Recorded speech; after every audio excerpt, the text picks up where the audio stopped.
eu faço o upload com o OBS. Tem outra coisa, se eu não conseguir fazer o upload porque o Moodle não aceita um documento muito grande, eu vou fazer o seguinte, eu vou fazer o upload no YouTube e eu mando pra vocês. Beleza? Que aí não tem risco mesmo. Desculpa pessoal, tô segunda aula aí que eu faço com o MConf com o Moodle. E eu tô aprendendo aqui a usar a ferramenta ainda. Tá certo, já passou 2 minutos, temos aí 24 alunos. Vocês estão me ouvindo? Tá tudo certo?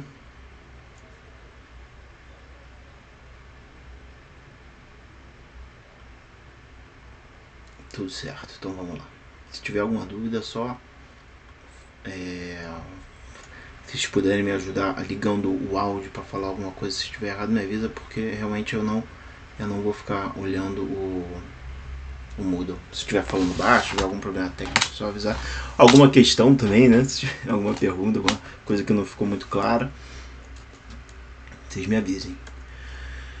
Então, começando com o que interessa, né? Os grupos do curso. Vamos falar sobre os grupos. Até o momento, só 25 estudantes responderam aquele questionário.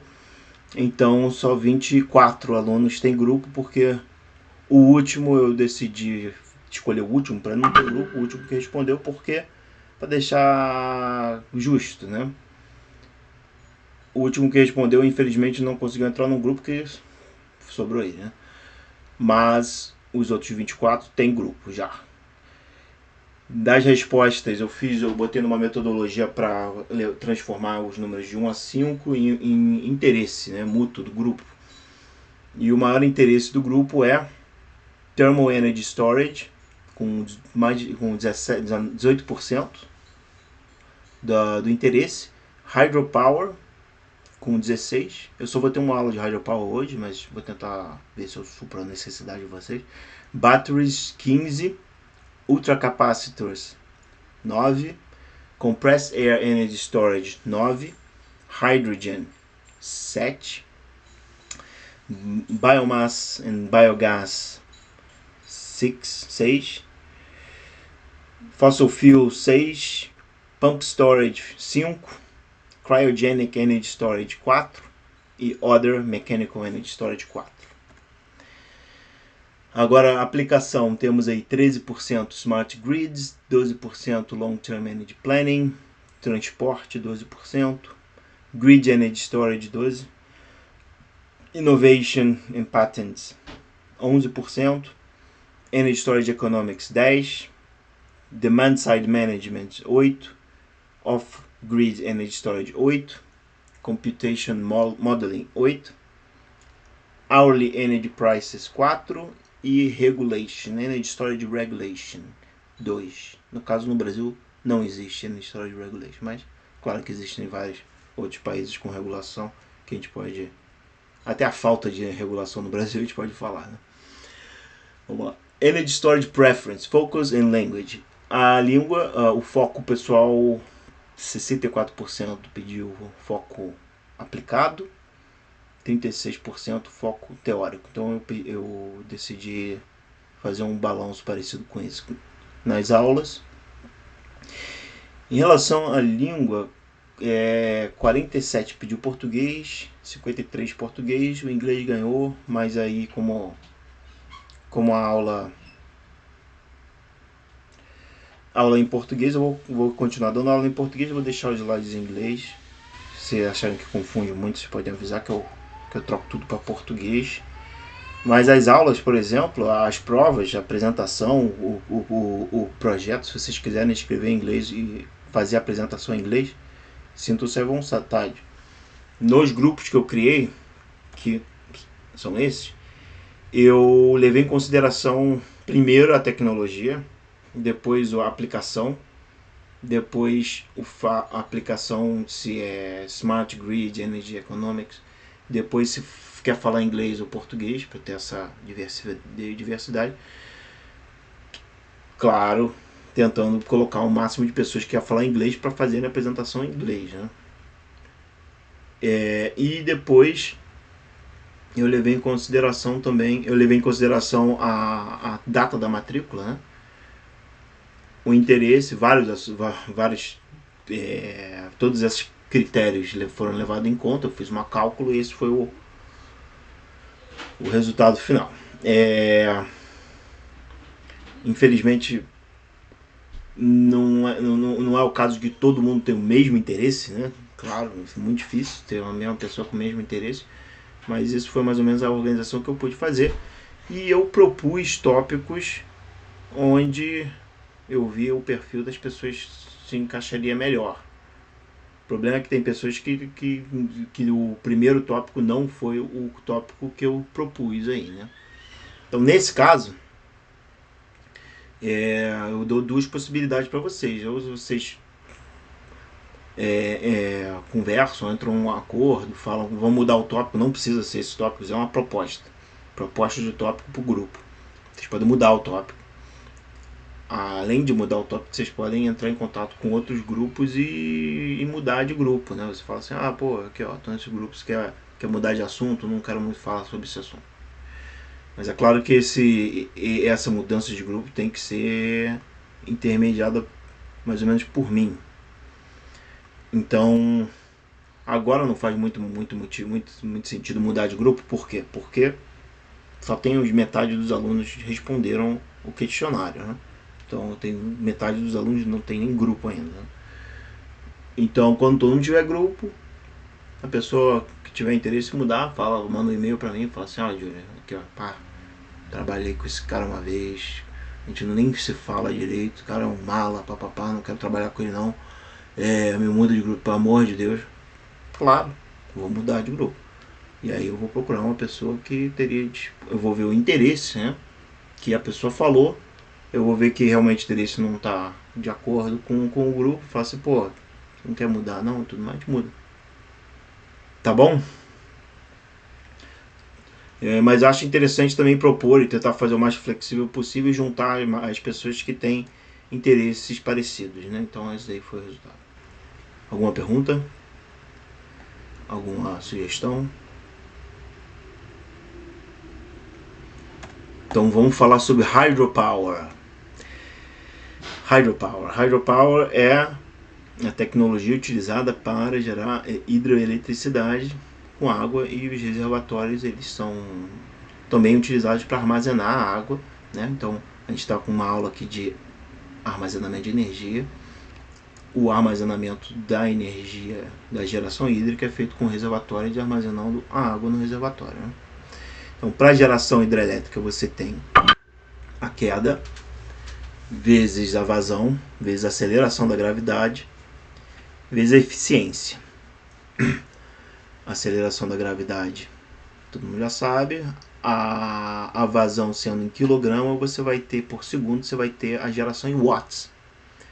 Aí se você divide por 100, por 1000, você tem gigawatts. Desculpa, dividindo por 1 bilhão, você tem gigawatts. Dividindo por 1 milhão, você tem watts. Que normalmente a gente trabalha na área de watts, gigawatts para hidrelétrica. No quesito já... Opa. Desculpa interromper. O senhor disponibiliza os slides? Eu disponibilizo sim. Vocês querem que eu disponibilize antes da aula? Pra mim não tem problema não. Tanto faz, o senhor sabe. O único problema é que eu, normalmente antes da aula eu faço algumas adições assim que eu vou fazendo, pensando assim o que eu vou falar e tudo mais. Aí bem no finalzinho tem várias ideias, né, que eu coloco. Se for possível disponibilizar depois da aula, pra mim é melhor. Mas vou disponibilizar sim, vou botar lá no Moodle. Obrigado. Beleza. Então, armazenamento hídrico primeiro. O armazenamento hídrico vai depender de quanto de água que entra, o inflow.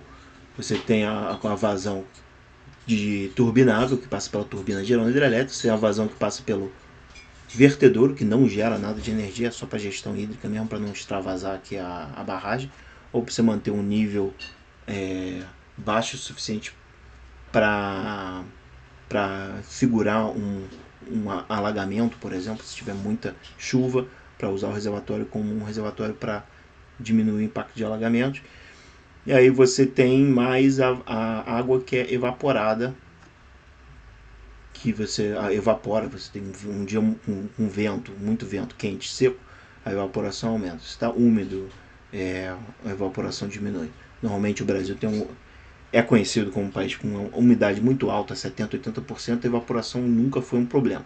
Agora que a gente está mudando o clima e tudo mais, não chove mais, está seco, a evaporação está começando a ter um impacto maior aí na hidrelétrica do Brasil. O armazenamento de energia é basicamente armazenamento de água vezes aqui a queda. A queda ela varia de acordo com o nível do reservatório. Se o reservatório está muito cheio, a queda é maior, você consegue gerar mais energia com menor vazão de água. Se a queda está baixa, que é o caso de hoje, por exemplo, a gente está numa crise hídrica, você precisa de mais água para gerar a mesma energia porque essa queda diminuiu. E isso tem um impacto enorme aí na quantidade de geração que você consegue gerar com a água que está disponível. No Brasil, por exemplo, diminui 25% a 30% a geração hidrelétrica com a mesma vazão. Apesar da vazão já estar muito baixa, a quantidade de energia que você tira dessa vazão é menor porque a queda da hidrelétrica está baixa, porque o nível do reservatório está baixo porque não tem mais água. Toda a água que deveria estar sendo armazenada já se foi desde 2012. A gente não conseguiu recompor ainda os reservatórios. Os tipos de hidrelétrica. A gente tem hidrelétrica com baixa queda, queda média e queda alta. No Brasil a gente tem poucos exemplos de hidrelétrica de queda alta. Coloquei uns aqui se vocês quiserem dar mais uma olhada. Queda baixa e queda média. Baixa é de 20 metros para baixo, queda alta seria 300, 400 metros para cima, e média seria entre os dois, né? A maioria das hidrelétricas no Brasil elas são de queda média. Nessa queda baixa, o armazenamento ele é armazenamento diário ou não tem armazenamento nenhum, porque como a queda baixa você não consegue ter uma variabilidade de queda muito grande, então você não consegue armazenar muita água. As usinas de média queda elas têm um armazenamento bom, diário, semanal. No Brasil os reservatórios são enormes, o impacto também é grande, mas você consegue armazenamentos aí sazonais, né, anuais. Reservatórios com quedas muito grandes, você consegue com uma variabilidade de queda maior e você também consegue mais armazenamento, né? Sazonal, anual. A gente vai falar sobre pump storage, que também consegue bombear água para o topo da montanha, consegue fazer ciclos sazonais, né? É uma tecnologia diferente, em vez de da água só descer para gerar eletricidade, você consegue bombear ela para um reservatório superior paralelo ao rio, né? Então tem essa possibilidade aqui que a gente vai falar na próxima aula. De tipo de usina, a gente tem run of the river, que o reservatório superior ele normalmente fica ao mesmo nível, então ele não armazena água, ele só gera. E tem várias conformações diferentes, por exemplo, aqui, esse daqui é no Rio das Antas, a barragem de 14 de julho. Você tem essas curvas aqui, essas formações geológicas que permitem um túnel pequeno, então você tem um túnel escavado aqui na rocha, deve ter o que? Uns 5 km, 6 km de túnel, você tem a barragem aqui, e o túnel faz esse bypass de água e a turbina está aqui. Esse reservatório não tem reservatório, capacidade de reservatório horário, diário, né, dependendo da vazão do rio. Esse daqui também é Run of the River. Run of the River particularmente é interessante, é fio d'água Run of the River, né, particularmente interessante para usar para transporte hidroviário. Transporte hidroviário em reservatório com armazenamento aí fica um pouco mais complicado, mais caro de implementar. Mas dá para fazer também. Agora, armazenamento com reservatório, basicamente o reservatório muda de nível, então às vezes ele está cheio, quando ele está vazio você tem essa área que é a área onde é a área que você tem a variação do nível do reservatório, todo no reservatório de acumulação, você tem essas regiões aqui que você consegue ver mais ou menos onde é que qual o nível do reservatório, né? Quando ele baixa, você consegue ver o quão baixo ele está. Esse daqui são um exemplo de Serra da Mesa, Tocantins. Furnas, Caprum, Áustria. Serra da Mesa nunca encheu, né? Eles fizeram em 2009 um reservatório imenso. Demora 3, 4 anos para encher, 3, 4 anos para esvaziar. Lá em 2009 ele chegou quase a encher. Não, 2012 chegou quase a encher, mas aí teve uma medida provisória aí do governo anterior que mudou o tipo de regulação do setor elétrico e resolveram usar todo o potencial hidrelétrico e os reservatórios nunca mais encheram, né? Questão regulatória aí que teve um impacto grande no setor elétrico brasileiro. Na Áustria, esses reservatórios aqui é uma hidrelétrica que tem bombeamento também. 50% da água quente desse reservatório vem do rio lá de baixo, 50% vem da água que derrete das montanhas em Caprum, lá na Áustria, nos Alpes. Basicamente uma barragem de 160 metros. Esse reservatório varia 80 metros. No Brasil, o reservatório que varia com maior variabilidade é de 32, que é emborcação. 35, emborcação.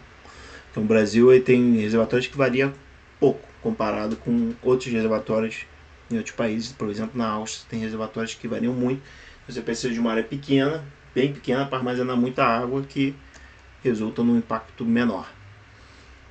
Outro aspecto bem importante de hidrelétrica é o reservatório. O reservatório ideal é numa localização de vale, né, onde essa variação na margem do rio ela é muito pequena. Você tem uma área muito pequena que você tem a variação de área do reservatório. Quanto menor essa área, menor o impacto do reservatório.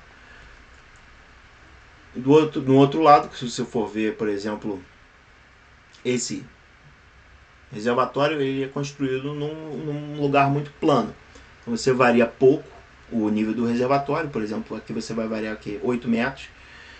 E o impacto na área total do reservatório é imenso. Ou seja, o reservatório está um reservatóriozão, você baixa, ele fica um riozinho pequenininho quando ele está baixo nível. E isso você tem um impacto enorme, que eu vou falar uns exemplos aí que a gente tem no Brasil, que é um absurdo, né? Uma coisa assim completamente irreal. Eu não sei como foi aceita e continua existindo uma coisa dessa. Mas acontece, infelizmente, né? Mas o ideal de um reservatório é esse daqui. Um reservatório encaixadinho, que você alaga pouca área e armazena muita água. Aqui eu botei uma lista dos reservatórios. No Brasil, por exemplo, o Serra da Mesa que tem maior armazenamento, potencial de armazenamento, 72 gigawatts médio, mês. Ou seja, se você tiver esse reservatório cheio, você consegue gerar 72 gigawatts em um mês. Desculpa, 42. 42 gigawatts durante um mês. Ou você pode gerar 2 gigawatts durante 2 anos. Fica 2 anos gerando 2 gigawatts, por volta de 2 gigawatts com o reservatório cheio. É que Serra da Mesa é muito grande, né? Você vai 2 anos usando o reservatório gerando 2 GB, não só na barragem, lógico, na barragem e nas usinas embaixo dela, que ela tem mais ou menos umas 5 usinas embaixo. Furnas é o segundo maior, Sobradinho, Nova Ponte, e você tem os melhores que tem os melhores reservatórios por área alagada, ou seja, quanto que ele armazena comparado com a área dele. Que os melhores são Nova Ponte, porque ele está lá no topo da bacia do Paranaíba. Você tem Emborcação, Bento Munhoz, Barra Grande. Esses daqui são os melhores. Emborcação é muito bom porque ele tem uma variação de queda de 35, é a maior variação do Brasil. Nova Ponte tem uma variação menor, mas como ele está um pouco mais acima, ele tem uma queda maior, então ele gera mais energia. Ele tem uma área um pouquinho maior, mas ele gera mais energia porque ele está lá no topo da cascata. E os piores é Curuaúna, Balbina, Samuel, uma coisa assim absurda, assim que eu não deveria nem ter que falar sobre eles, né? 2 exemplos de reservatórios terríveis, por exemplo, é Sobradinho. Sobradinho, quando ele está cheio, ele alaga essa área cinza. Quando ele está vazio, ele alaga essa área preta. Isso que acontece é que entre o rio e o reservatório você tem uma área que fica uma área morta, né, devastada, um deserto. de 15 quilômetros, que não dá nem para andar porque é lama e tudo mais. Então, tem até uma cidade aqui chamada Remanso, que aqui perto, que foi impactada, claro, todo mundo que morava aqui perto teve que se realocar para essa cidade, que não consegue mergulhar no rio durante esses períodos. Ultimamente consegue porque já secou, né? Nunca mais encheu esse relatório. Ele encheu sim, desculpa, encheu agora em 2020, encheu mais ou menos até 95% da capacidade, que foi um milagre, que já não enchia há muito tempo. Provavelmente pessoas já estavam plantando nessa área daqui, que era uma área inutilizada, que não enchia. Esse aqui é a imagem, por exemplo, de Sobradinho do reservatório. Já estava nascendo grão em cima, né? Aqui é Remanso, aqui essa montanhazinha é nessa área daqui. Então, Remanso está aqui, dá mais ou menos uns 40 quilômetros. 40 quilômetros aqui. Então essa região toda é tudo devastação, nada, nenhum animal consegue viver nessas condições. Nenhum ecossistema consegue se desenvolver porque o animal vai querer andar para beber água, tem que andar com 15 quilômetros no meio do caminho e ele não consegue beber água. Né? Essa região daqui ela foi extremamente impactada. Da mesma forma Tucuruí você tem uma situação parecida, só que antigamente, né, era no meio da Amazônia. Hoje em dia é pasto, não tem mais nada. Né? Então o impacto já não é tão grande. Mas quando construíram era muito grande porque você estava numa floresta amazônica, que é onde você tinha cobertura de floresta, o rio encharcava uma área e tudo mais, mas era tudo controlado, o ecossistema foi se adaptando milhões e milhões de anos. Aí fizeram a barragem, virou um deserto de 20 quilômetros, que o animal tinha que, uma cobra ia beber água, não tinha como beber água e destruiu tudo. Só que agora já não tem mais, então não interessa, né? Já não tem nem mais árvore lá, é um pasto. Mas de certa forma esse tipo de reservatório não deveria existir, é um péssimo reservatório. Esse que é o argumento. O pessoal fala mal de reservatório, eu adoro reservatório, mas reservatório bom, eficiente, bom, bem planejado, né? Quando construíram o Tucuruí, por exemplo, eles não tiveram a delicadeza de tirar as árvores. Então, grande parte do reservatório é um cemitério de troncos de árvore, que aumenta consideravelmente a emissão de CO2, né? E aí, porque a madeira, ela, de CO2 não, de metano, a madeira apodrece, tem a digestão anaeróbia, e aí você produz muito metano, que é um gás muito impactante aí do meio ambiente. Hoje em dia, se você for construir uma usina hidrelétrica, você tem que tirar todas as árvores do reservatório. Né? Outro reservatório interessante para mencionar é Itaipu. Itaipu foi construído aqui perto de Foz do Iguaçu e tem esse reservatório enorme, uma quantidade gigantesca de água que armazena, só que ele não é um reservatório de armazenamento, é um reservatório a fio d'água. Agora, pelo motivo do pessoal ter feito um reservatório enorme numa hidrelétrica que não usa reservatório, que é fio d'água, é questionável. Né? O pessoal na época falava que era para alagar a Argentina caso tivesse uma guerra. Pode ser também os hidrólogos gostariam, porque essa área enorme, ela de certa forma contribui para encher o aquífero Guarani, né? Com essa água toda e tudo mais, você tem uma possibilidade de encher o aquífero Guarani e tudo mais. Mas eu, por exemplo, se eu fosse construir essa usina, eu construiria aqui perto das Sete Quedas, eu faria um canal parecido com, não coloquei aqui, parecido com a usina lá de Niagara Falls, entre os Estados Unidos e o Canadá, uma coisa, um projetinho mais bem bolado com algumas, ou seja, usar essa queda aqui como usina a fio d'água e construir algumas outras aqui a fio d'água no caminho com uma queda menor. Mas, de certa forma, Itaipu é uma maravilha, né? Gera aí quase 10% de energia do Brasil, teve um impacto, já está alagado o que foi alagado, agora é só felicidade, né? Gerar eletricidade aí e baixar o custo da eletricidade para o Brasil. Professor, opa, uma pergunta, me veio na cabeça agora, mas a pergunta é daquele reservatório que tinha na Áustria, que tinha uma parte que era acho que do degelo, né? Isso. Esse tipo de reservatório, eu não sei se tem em outros países assim de clima frio, não tem outro, né? Mas com a questão do degelo de algumas montanhas, né? Até com a questão global, já é previsto impacto, né? Digamos, na geração de água, por exemplo,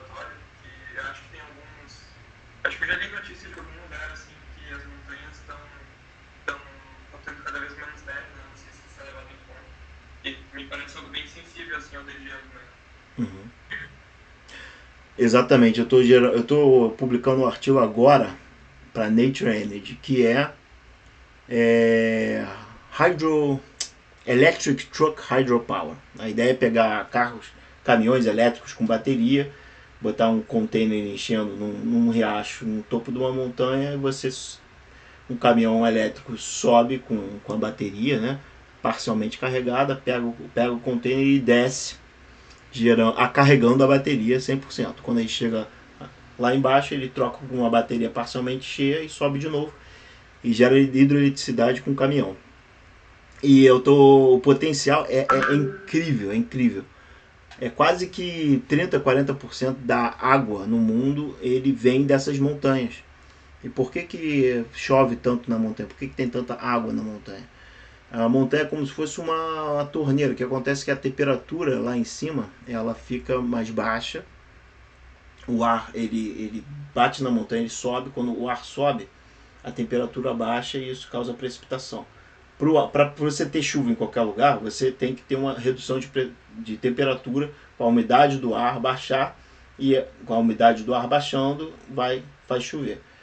Por exemplo, se você for perceber, a 70% da chuva que acontece na maior parte dos lugares acontece lá para as 5, 6 horas da tarde, que a temperatura do ar vai baixando, a umidade do ar chega no ponto de saturação, chove. Ou se você tem duas correntes, uma corrente fria e uma corrente quente, que acontece que a corrente fria bate por baixo da nuvem, e aí essa frente fria mais densa, mais pesada, ela fica por baixo, a mais quente e úmida fica por cima. A fria vai esmagando a quente lá para cima, baixa a temperatura da quente e úmida, chove. Só que o que acontece? Essas montanhas não precisa de ter uma frente fria empurrando a quente para cima. A própria montanha empurra a água quente para cima e chove. Se tá frio e gelado e com neve lá, o que acontece é que você vai criar uma temperatura ainda mais fria, vai manter a montanha uma temperatura mais fria ainda, e a frente quente ela vai subir ainda mais, vai aumentar a probabilidade de chuva. Se não tem neve, a chance da frente quente úmida passar direto pela montanha aumenta. Então isso realmente vai impactar, vai ter menos chuva nas montanhas, e é isso mesmo que acontece. Vai descongelar as montanhas. Que você tem uma montanha hoje que tem muita neve durante o verão ou durante o inverno, e ela se segura durante o verão, vai chover muito mais. Se a neve derreter, vai diminuir a chuva e vai diminuir a chance da neve derreter de novo, né? Porque o clima regional vai aumentar, você vai aumentar a temperatura da terra, do solo, da pedra a diferentes níveis, né? 5, 6, 7 metros de profundidade, e aí não vai ter mais gelo ainda mesmo, e aí vai acabar a água. Está certo, é exatamente isso que acontece. Ah, legal. Aqui, só uma outra coisa que não teve conteúdo, mas acho que tem os colegas que estão com dificuldade de entrar no link do Moodle. Acho que o senhor falou que tinha mudado. Ah, beleza. Obrigado por avisar. Eles não conseguiram entrar na sala. Eu acho que eles estavam na sala antiga, não sei. É. Olá, Mauro. Eu vou mandar aqui o. Ah, beleza. Desculpa a confusão, não vai repetindo.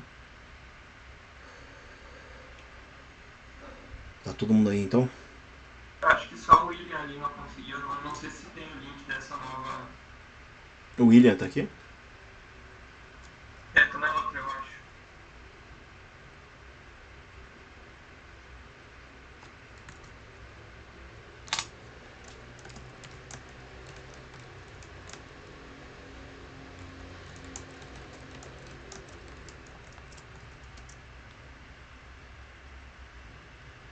Será que alguém pode mandar um e-mail pra ele? Por favor? Mandando o link da aula. Eu falei aqui no WhatsApp que pra mim tava dando a mesma coisa que pra eles, então também tava ali na outra sala até agora. Aí, porque o link que tá ali no Moodle, ele não tá, ele tá enviando pra aquela sala ali, né? É, eu vou Aí tirar. o que eu fiz foi, ao invés de clicar no link, foi copiar o link da descrição e mandar acessar aquele link, sabe? Aí, não sei por dele vir pra cá. Não sei. Desculpa. Foi confusão minha mesmo. Eu vou fazer a próxima aula, eu vou criar um link no Moodle. Então não vamos usar esse link não, manda mensagem. Que aí o professor Paulo falou que facilita da aula gravada entrar no site, no Moodle. Beleza? Desculpa, pessoal, confusão. Então, a geração hidrelétrica no Brasil, a ENA, que é Energia Natural Fluente, que basicamente é a vazão do rio se não tivesse usina hidrelétrica ou captação de água, ou seja, a vazão dos rios como elas eram há 100 anos atrás. E aí o reservatório, ele armazena a água dessa ENA, né? E você pega essa ENA e transforma para cá. E a intenção dela é você ter uma quantidade regulada de água, uma quantidade constante de água para você aumentar a vazão das turbinas, para você otimizar a utilidade das turbinas que foram implementadas, planejadas para operar nesses rios, né? Infelizmente agora a vazão caiu quase 50%, então tem uma capacidade ociosa de turbina enorme. E o reservatório não está sendo utilizado porque a vazão não consegue nem encher os reservatórios como enchia antigamente, né? A hidrelétrica, as hidrelétricas elas normalmente são construídas em série, né? Na mesma cascata tem uma bacia, você tem as usinas hidrelétricas na cabeceira, lá no topo da bacia, elas têm reservatório, porque a vazão do rio ela é armazenada aqui no topo, e as usinas com reservatório elas regularizam, elas tentam, né, manter a vazão do rio o mais constante possível para você diminuir o vertimento da geração das usinas aqui embaixo. Aqui nesse caso você está tendo algum vertimento, Baixo Iguaçu, governador José Richa. Então essas usinas com reservatório elas ficam na cabeceira do rio, armazenando a água que chove aqui, o reservatório enche e você vai controlando a vazão da usina para manter uma vazão constante nas usinas ajusantes. É mais ou menos essa que é o racional por trás do planejamento de uma bacia de hidrelétricas. Então o reservatório é importantíssimo para manter a vazão do rio ajusante constante para você minimizar o vertimento.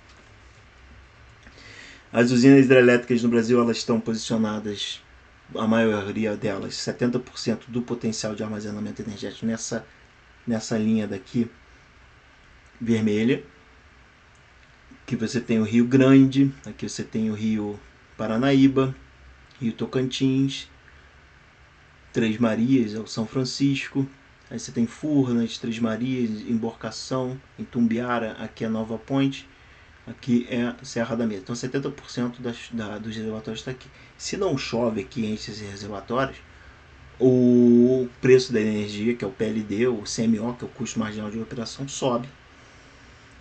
E se não chove durante 3, 4 dias, você tem racionamento, né, que é o que a gente provavelmente vai passar em janeiro para setembro, fevereiro. O governo vai ter que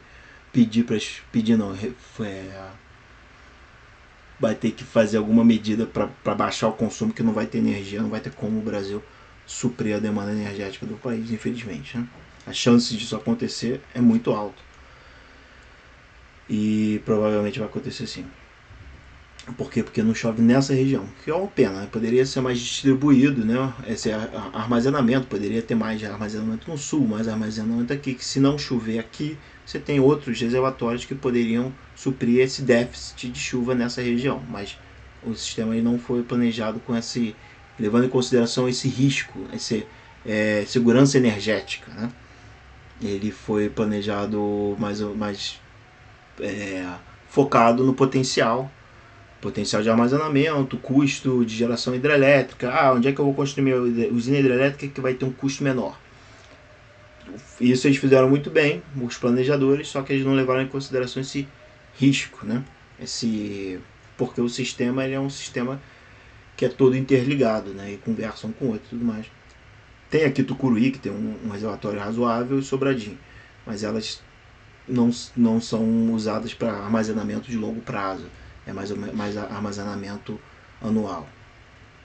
Então não ajuda tanto, assim, ajuda, mas não tanto. O reservatório hoje está em 21%, o sul... Não, esse daqui não é de hoje não, desculpa, esse daqui é do ano passado, quando tinha uma crise enorme no sul, estava quase que no pior momento, que chegou o armazenamento na região sul, chegou acho que a 10% dos reservatórios no sul, uma seca que teve em julho de 2020. Aqui é do sudeste está mais ou menos 21 hoje, só que o problema é que a gente ainda tem 3 meses de período seco, né? Então vai baixar, vai provavelmente chegar a 10%, que é muito baixo. Eu vou falar no final da aula as consequências disso também para vocês. Então, comparando as fontes energéticas, você teve aqui 2012, você teve essa lei que teve um impacto enorme no setor elétrico brasileiro, que basicamente escrevi um artigo sobre isso, que é os motivos da crise energética.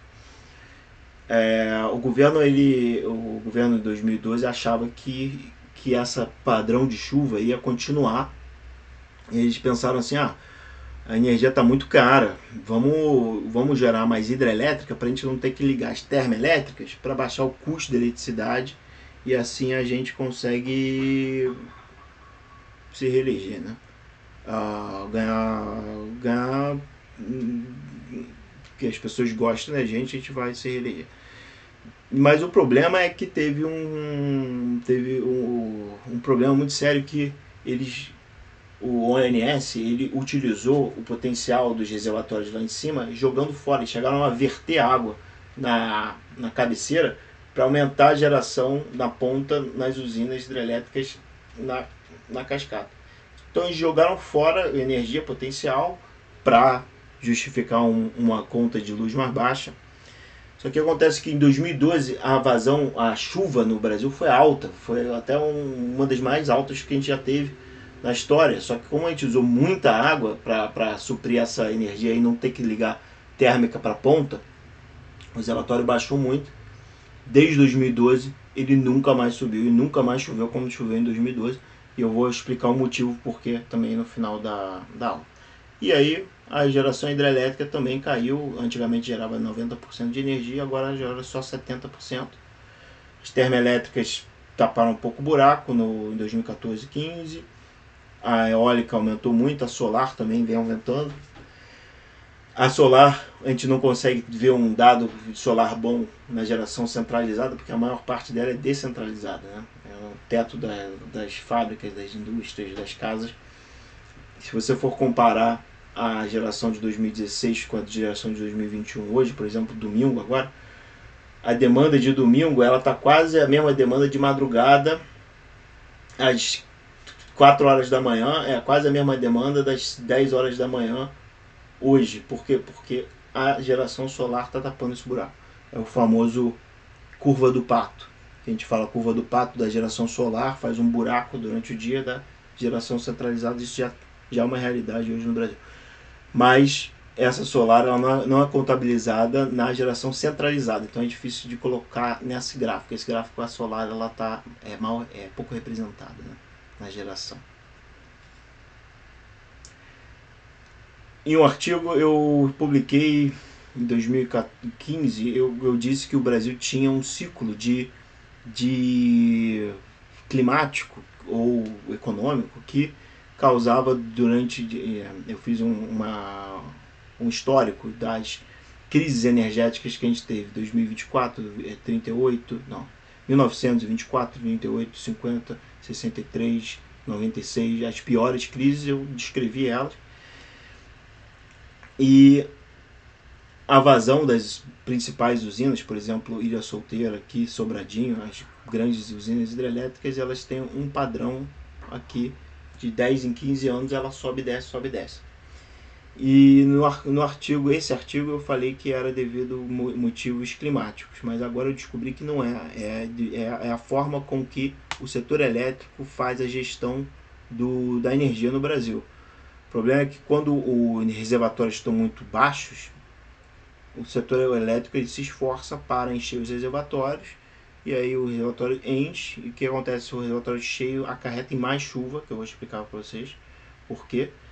E aí depois de 5 anos de ter muita água, muita vazão, o setor elétrico acredita que vai ter muita vazão nos próximos anos, eles usam muita energia, os reservatórios baixam, só que aí no ano que vem não chove também, e aí você tem outra crise.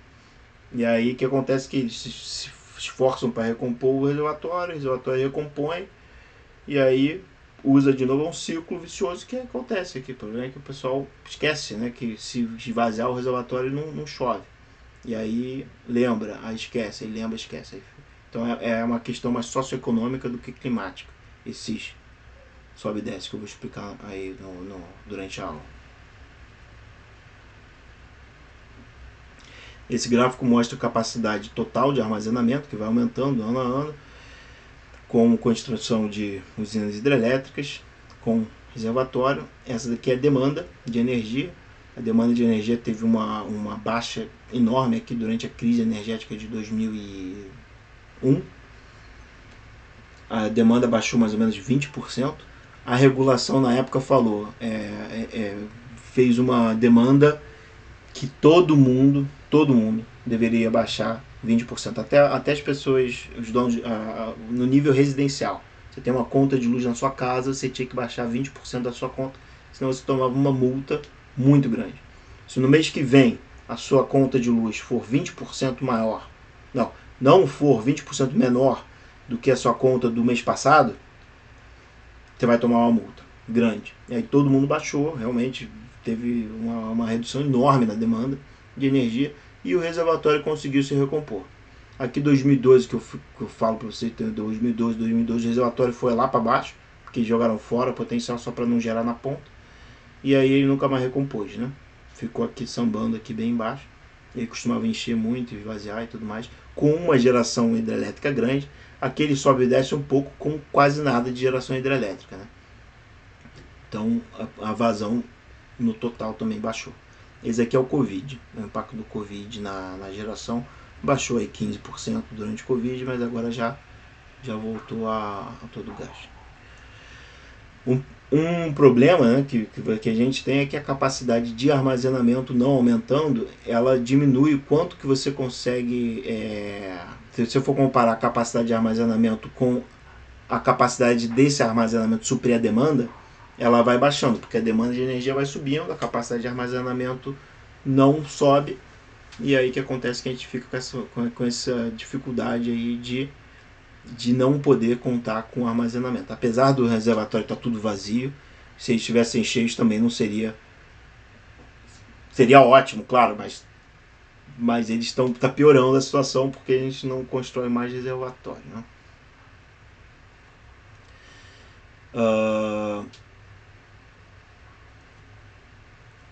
Como eu tinha mencionado, o reservatório baixando a cota, por exemplo, esse aqui é o Rio Iguaçu, né? Baixando a cota, quando o reservatório está operando baixo, você tem a queda do reservatório, ela baixa também, então você precisa de mais água para gerar a mesma quantidade de energia.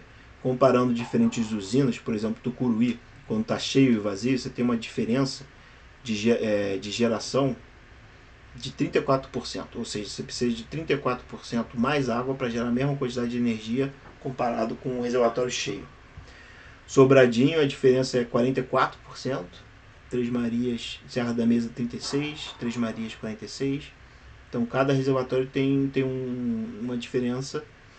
Claro, o quanto maior a variação do nível do reservatório, maior essa variação na capacidade de geração. Agora, no momento como os reservatórios do Brasil estão todos lá embaixo, você precisa de mais água para gerar a mesma quantidade de energia, e isso também já é um outro problema que aumenta a vulnerabilidade do setor elétrico. Esses daqui são as barragens do São Francisco. E outro ponto importantíssimo das usinas hidrelétricas é o fato das usinas hidrelétricas elas terem uma turbina, subestação, linha de transmissão que você pode ligar e desligar com uma flexibilidade muito grande. Claro, mantendo a vazão ambiental do rio, né, que você não pode desligar a hidrelétrica 100%, que vai secar o rio, vai morrer um monte de peixe, vai ter um impacto social ambiental enorme. Você tem que manter uma vazão mínima Mas além dessa vazão mínima, você pode aumentar a geração de acordo com as necessidades do sistema, né? Na Áustria, por exemplo, você tem usinas a fio d'água, que não tem uma capacidade de variação, elas geram quase que na base, dia e noite. Isso aqui é uma escala anual. E você tem os reservatórios, as hidrelétricas com reservatório. As hidrelétricas com reservatório, ela aumenta a geração durante, por exemplo, o dia, a ponta, e durante a noite ela baixa. Na Áustria como um todo, você tem aqui que a geração hidrelétrica ela varia quase 56%, 54%, 55% aqui no verão. No inverno ela varia ainda mais, 72% do dia para a noite. Isso é por quê? Porque a geração hidrelétrica é a opção mais barata para a geração de ponta. Porque você está usando uma turbina, você tem a turbina, você tem a barragem, você tem o reservatório, tudo isso já está contabilizado no custo da geração hidrelétrica. Você pode decidir se vai gerar durante a ponta, quando a energia é mais cara, ou durante a madrugada, quando a energia é mais barata. No Brasil, pelo fato da gente ter muita geração hidrelétrica, a geração durante a noite, a madrugada e o dia é muito pequena. Agora o PLD, que é o preço de liquidação de diferenças, ele varia só 10 a 15%, muito pouco, porque a gente tem muita geração de turbina, de coisa, então não faz diferença se gera à noite, gera de dia, não tem tanta diferença, por isso que o preço, por isso que a potência no Brasil é muito barata. Não faz sentido você fazer uma solução de armazenamento para ciclos diários, porque a gente já tem 120 GB de turbina hidrelétrica, que é só apertar um botão que gera quando você quiser. Esse é um dos grandes motivos pelo qual a geração, o armazenamento energético diário não é tão importante, olhando para a rede, né? Para o SIM, para o Sistema Interligado Nacional como um todo. Se você for armazenar energia para sua casa, por exemplo, para sua casa não faz tanto sentido, mas para um hospital, para um supermercado, para um shopping center, onde o custo da eletricidade durante a ponta é 3, 4 vezes maior devido a gargalos na distribuição de energia, aí você faz muito sentido você botar uma bateria, por exemplo. Mas para você fazer uma usina hidrelétrica reversível, botar turbina, para você aumentar 1 gigawatt, não faz tanto sentido, porque a gente já tem 120 GB de hidrelétrica que faz a mesma coisa que a usina reversível. Eu vou falar mais sobre isso amanhã. No Brasil, por exemplo, no Sudeste, tem uma variação grande aqui, de 35 durante o verão, né, que é janeiro aqui, e durante o inverno a variação é de 48%. Poderia aumentar mais, ou seja, o Brasil poderia aproveitar melhor essas turbinas hidrelétricas para gerar mais durante a ponta e menos durante a madrugada. E assim usar as usinas termoelétricas na base. Pega as usinas com um ciclo combinado, opera na base lá, 80% bombando, ao invés de ficar tendo que ligar a geração a diesel. Eles estão ligando agora todas, até as diesel, na base, porque realmente se não fizerem isso, aí o racionamento energético em janeiro é garantido, né? O CMO hoje do setor elétrico brasileiro está 2.900, aumentou de 2.500 para 2.900, que é o custo de déficit, ou seja, é o custo de caso você não pudesse acender uma luz, pudesse ter o serviço de eletricidade. Eu, sinceramente, acho que o custo de déficit deveria ser maior do que isso. Mas tem várias coisas que eu gostaria de propor aí para o setor elétrico. No sul, esse fator de capacidade, aqui a potência ela varia absurdamente. Ou seja, de madrugada eles desligam as usinas, basicamente, quase todas, do SIM. De dia, liga todas assim para gerar o máximo possível. É uma coisa de louco, né? Eles não desligam 100% algumas usinas onde o reservatório não encosta um no outro. Ou seja, se um reservatório não encosta no outro, você tem uma seção de rio, você tem que ter uma vazão ambiental para não secar o rio completamente. Se um reservatório encosta no outro, você consegue desligar completamente a usina. Esse é o caso de Foz do Areia, lá no Rio Iguaçu. Você desliga a usina, desliga todas as máquinas, como um reservatório bate no outro, você não tem nenhuma seção do rio que é seca. Então essa é uma vantagem grande e você consegue aumentar essa variabilidade de geração. Ligar 100% durante o dia, desligar 100% durante a noite, e as usinas do Sul elas foram desenvolvidas pensando nisso, por isso você consegue uma variabilidade muito grande. O problema é que agora, lá em julho, o que aconteceu? Você tinha aqui 15 GB de turbina hidrelétrica pronta para gerar, linha de transmissão, tudo prontinho, sistema maravilhoso, só que não tinha água. Por quê? Porque o pessoal, eles usaram o potencial de usina de geração próximo da base. Eles poderiam, por exemplo, economizar um pouco aqui, baixar um pouco esse consumo de energia quando tinha água reservada nos reservatórios. Por exemplo, aqui, ó, nessa época daqui, eles usaram aqui, ó, até durante a madrugada, usando metade do potencial das hidrelétricas. Não deveria ter feito. Eu sinceramente suspeito que foi feito de propósito mesmo, para justamente acabar com o setor elétrico, acabar com a economia do Brasil e vender tudo preço de banana, que o Brasil é uma porcaria, ou seja, política de governo. Mas não deveriam fazer isso, deveriam fazer uma gestão melhor, economizar para nunca acontecer isso. O que acontece aqui é que você tem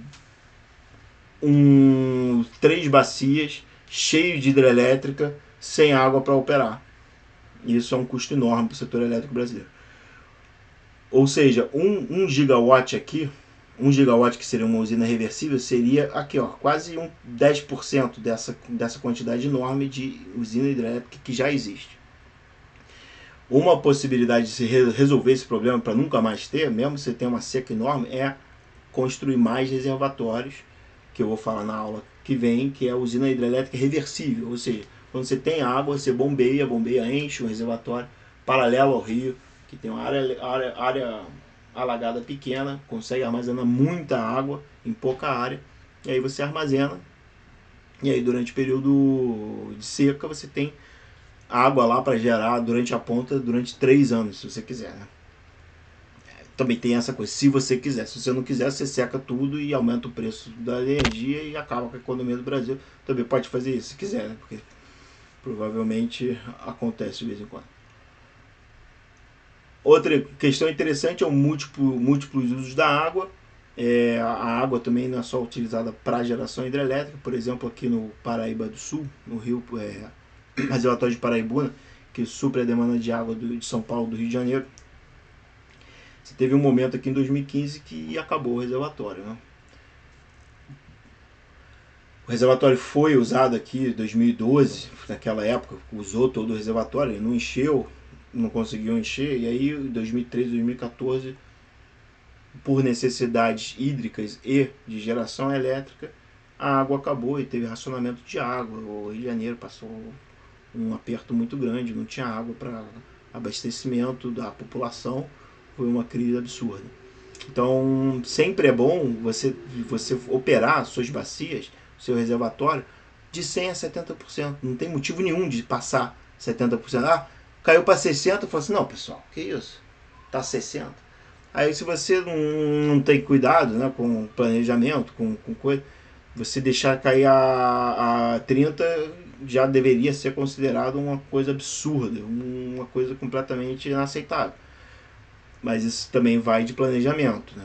O reservatório é feito para operar de 100% a 70%. Tem um planejamento que é esquecido, né? Devido a necessidades momentâneas, a pessoa acha que pode usar o reservatório até 30%. Só que aí se você tem uma seca, tu não vai ter mais água, entendeu? Então diminui a chance de você conseguir suprir as demandas hídricas e energéticas. Então é sempre bom você seguir um planejamento mais seguro, que você tenha a garantia de geração hidrelétrica, energética e hídrica. E todos os outros múltiplos usos da água, né? Transporte, entretenimento. Vamos lá. Qual é o impacto da hidrelétrica no PLD? PLD é o preço da eletricidade do mercado livre de energia. O Brasil tem 2 mercados, né? Tem mercado livre e tem mercado cativo. O mercado cativo ele opera com as usinas que ganham um leilão de energia. Você tem leilões de energia normalmente 2 vezes por ano, 3 vezes por ano, dependendo da demanda de energia, dependendo da vontade do governo de fazer leilão. Esses leilões, normalmente quem ganha são os tubarões grandes. Chega empresa chinesa, empresa francesa, essas empresas internacionais. E elas fazem questão de pagar um pouco mais, fazem questão de não ganhar tanto dinheiro, mas elas fazem questão de fazer isso para garantir o salário lá dos acionistas da empresa. Tem muita pessoa que se aposenta lá na Europa, eles querem uma garantia de retorno fixa durante 40 anos. Então tem um benefício grande, né? São investimentos por baixo risco. Outro motivo que eles desenvolvem isso, que eles fazem isso, é justamente para empresas nacionais, para outras empresas que poderiam basear o seu portfólio de investimento em um ativo de baixo risco, para crescer no mercado e ganhar mercado. E aí o que acontece é que não tem interesse. Aí as empresas brasileiras, elas normalmente ficam à mercê do Mercado Livre. Por quê? Porque elas não conseguem bancar o prejuízo enorme que essas multinacionais elas têm dinheiro suficiente para bancar. E aí o Mercado Livre, você não tem um contrato de energia fixo com o governo, então você tem que vender eletricidade de acordo com o Mercado Livre. O Mercado Livre, o PLD, ele varia de R$40 por megawatt-hora a R$58 por megawatt-hora. No momento, a ONS está despachando as térmicas em ordem de mérito, porque a gente está numa crise energética, ou seja, tem térmica sendo despachada a R$2.500 agora, porque o sistema que foi feito para o setor elétrico não funcionou. Não funcionou, estamos em crise, agora está operando de uma forma diferente. Assumindo que a gente tivesse, né, um cenário normal, você teria que vender eletricidade no Mercado Livre e você ia ganhar no máximo R$580 por megawatt-hora pela energia que você vende, ou você iria vender a R$50, R$40 por megawatt-hora se estivesse chovendo muito. E se os modelos lá The Company Wave, que ditam o preço da eletricidade no Mercado Livre do Brasil, cospem, né? Porque também são umas caixas pretas que a metodologia muda de um mês para o outro e ninguém é muito consultado, né? O governo, o ONS, a ANEEL decidem mudar a metodologia, que tem impacto no preço de um dia para o outro. Decide mudar a vazão ambiental, só que aí não avisa com 3 meses de antecedência, avisa de um dia para o outro, e aí o preço cai R$40. E tem muita gente. Eu já prestei consultoria, trabalhei 3 anos com isso, desenvolvendo um modelo de previsão de chuva em Python, e eu rodava o The Company Wave, você rodava o The Company Wave, que faz a previsão do preço. É um trabalho maluco, muito louco. E é basicamente um software que decide a energia do país. Normalmente em outros países o custo da eletricidade ele é estimado com o mercado. Ou seja, a pessoa que vai vender energia, ela disponibiliza uma geração a um custo X e o cliente que vai comprar, ele compra ou não. Se ele não compra, o que acontece é que o gerador ele tem que baixar o preço, porque senão o comprador não compra. Ou seja, o mercado livre mesmo, né, onde o comprador e o vendedor decidem qual é o preço da commodity. Mas no Brasil não é um mercado livre, é um mercado que é ditado por um software. Esse software ele costuma, né, variar com a ENA em 70%, 60%. ENA é energia natural fluente, ou seja, a vazão dos rios onde tem potencial de geração hidrelétrica. Ou seja, se chove muito, o preço cai. Se não chove, o preço não cai. O armazenamento das usinas hidrelétricas, mas como já está baixo, ele não vai variar muito, porque já está muito baixo, entendeu? Então esse armazenamento ele varia, não tem tanto impacto. Ele tem impacto se está cheio ou se está vazio. Se está vazio, ele vai continuar vazio, né? Não vai fazer muita diferença no longo prazo, no curto prazo, só no longo prazo. A demanda varia, sim. Se por exemplo, você tem um mês que é muito quente, o consumo de energia aumenta muito, o pessoal liga muito ar-condicionado, o preço já começa a subir, o preço do PLD. E outros motivos, por exemplo, aumento da geração eólica, aumento da expansão do setor elétrico, construção de linhas de transmissão, despacho, quebrou uma máquina, vamos fazer reforma na usina hidrelétrica de Angra, impacta no preço. Aí fica todo mundo querendo saber, o mercado de energia nuclear, o pessoal fica lendo notícia para ver quais usinas vão parar de operar e tudo mais. Isso é o mercado de energia brasileiro. Né? Alguma pergunta sobre alguns assuntos que eu venho abordando aí? Eu tinha uma pergunta, professor, sobre a influência da fonte eólica no PLD. Ela está forte bastante para influenciar drasticamente ou ainda vamos crescer mais? Então, é uma ótima pergunta. A energia eólica ela já está chegando a gerar 10 gigawatts durante agora julho, agosto, setembro. 10 gigawatts, por exemplo, Itaipu está gerando 3 gigawatts. Você tem muita hidrelétrica, a geração hidrelétrica, assim, sem contar Itaipu, é 32 gigawatts. Ou seja, a geração hidrelétrica, geração eólica, durante esses 3 meses, gera quase 1/3 da energia hidrelétrica já. Tudo bem, durante o período úmido ela baixa um pouco, gera 5, gera 6 GB em média, que é 10% da geração, em média, sim, é 10, 15% da geração total do SIM. É uma quantidade enorme, né? Bem razoável. A tendência é que esse impacto vai aumentando. O Decomp e o New Wave, ele nem levava em consideração a variação da geração eólica, por exemplo. A geração eólica ela entrava como, no modelo, ela entrava como outros. Isso até agora, 2021. No Decomp New Wave entrava como os outros.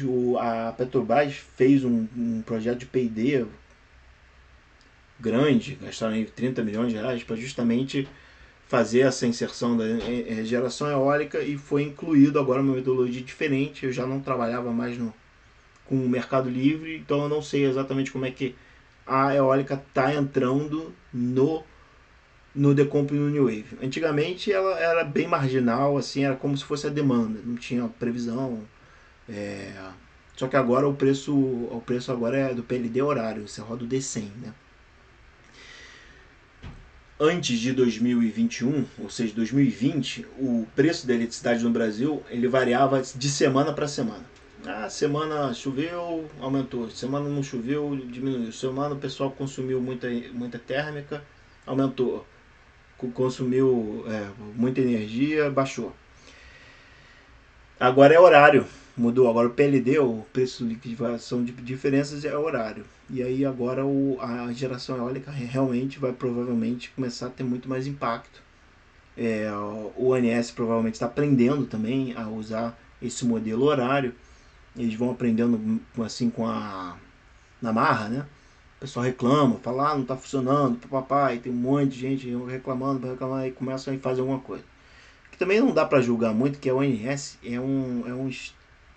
deve ter o que? 3, 4 pessoas para trabalhar com isso, tem 3 mil, 4 mil, mais 40 mil pessoas no mercado de energia trabalhando e não tem como suprir toda a demanda do mercado de energia. Né? Não deveria ser a ONS com 3 caras lá usando uma ferramenta que está sendo adaptada com o tempo, sendo que o mercado é de 3, 4, 5 bilhões de reais, é uma coisa que não faz sentido nenhum, mas é assim como é que funciona. Não consigo responder essa pergunta em muito detalhe, mas a resposta mais geral é que tem um impacto sim, o impacto é pequeno, mas vai aumentar muito durante os próximos anos. Se eu fosse colocar nesse gráfico, seria talvez 4%, 5%. O impacto da eólica hoje.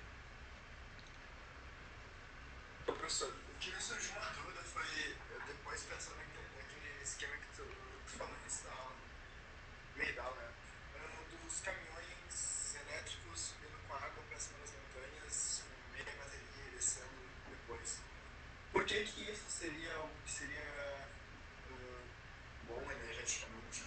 Eu fiquei pensando, tipo, como é que o caminhão ele ia subir e depois ele ia recarregar a bateria que ele tinha gastado só metade. Pra mim não fez muito sentido isso, na verdade. Talvez eu não expliquei muito bem. Eu vou mostrar umas figuras aqui rapidinho.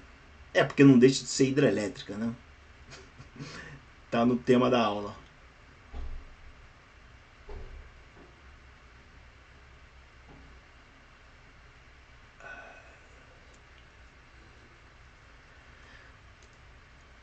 Aqui vou publicar na Nature. Esse artigo vai ser top. Então, o problema é que a geração hidrelétrica é muito pouco flexível, né? Vai ter que chover exatamente no lugar onde é que está a cabeceira e tudo mais para você conseguir gerar. O custo é enorme, você construir essas barragens enormes, alaga, reservatório, tem túnel, tudo mais. Então a proposta é fazer com caminhão. O caminhão é bom que chove aqui, você pega o caminhão, vai para onde é que choveu, está derretendo mais gelo nessa região, você bota mais caminhão lá, tem uma flexibilidade enorme. Por exemplo, eles podem operar durante dia de semana, final de semana, quando a demanda de transporte de commodities diminui. É claro que você não vai pagar um motorista para dirigir esses caminhões, eles vão ser autônomos, né, daqui a 5, 10 anos. A ideia é autônomo com os elétricos. A ideia é que o rio está aqui, você não precisa de barragem, você tem uma captação de água que enche o container. O caminhão ele sobe vazio. Você nem precisa ter essa carcaça, seria só o container com um skatinho lá embaixo com a bateria. A bateria ela tá, por exemplo, 30%, 20% da capacidade, só o suficiente para você subir esse caminhão até o ponto onde você tem os containers cheios de água, você desce o caminhão. Então, quando você desce o caminhão, você vai freando o carro, você deixa numa marcha baixa, né? O caminhão vai devagarzinho recarregando a bateria, transformando a energia potencial da água em energia química, né? Íons, né? Você armazena íons na bateria, os íons passam do anodo para o catodo, armazena energia química. Aí a bateria chega aqui embaixo. O que você pode fazer? Você pode usar seu caminhão com a bateria carregada para transportar carga, ou você pode trocar a bateria cheia por uma bateria parcialmente cheia para ser o suficiente para o caminhão conseguir subir, né, a montanha para gerar hidroeletricidade de novo com o caminhão. Tá, entendi. Eu estava achando que o caminhão subia com a água. Isso que não estava fazendo muito sentido. Tem um problema sério isso que eu tenho dislexia. Aí eu falo as coisas assim, mas eu acabo falando errado. É uma questão de dislexia mesmo. Desculpa. Nesses casos você pode me corrigir, que realmente às vezes eu confundo Lé com Cré. Legal. Beleza. Só para mostrar aqui as figuras. Eu não terminei o artigo ainda. Mas o que eu estava falando aqui da vazão, runoff de água. Você tem uma quantidade muito maior nas montanhas aqui. Isso aqui é a quantidade de água que você tem nos riachos, né? Não é no rio principal, é o runoff. E o potencial de geração hidrelétrica, hidrelétrica de caminhão, você tem bem grande nos Andes, você tem aqui também nos Himalaias,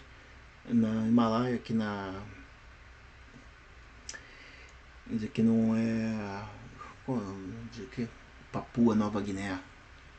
Não sei, esqueci o nome desse país aqui. Seu potencial. Não está publicado ainda. Eu vou submeter aí essa semana, ou a próxima semana. Já está quase terminado o artigo.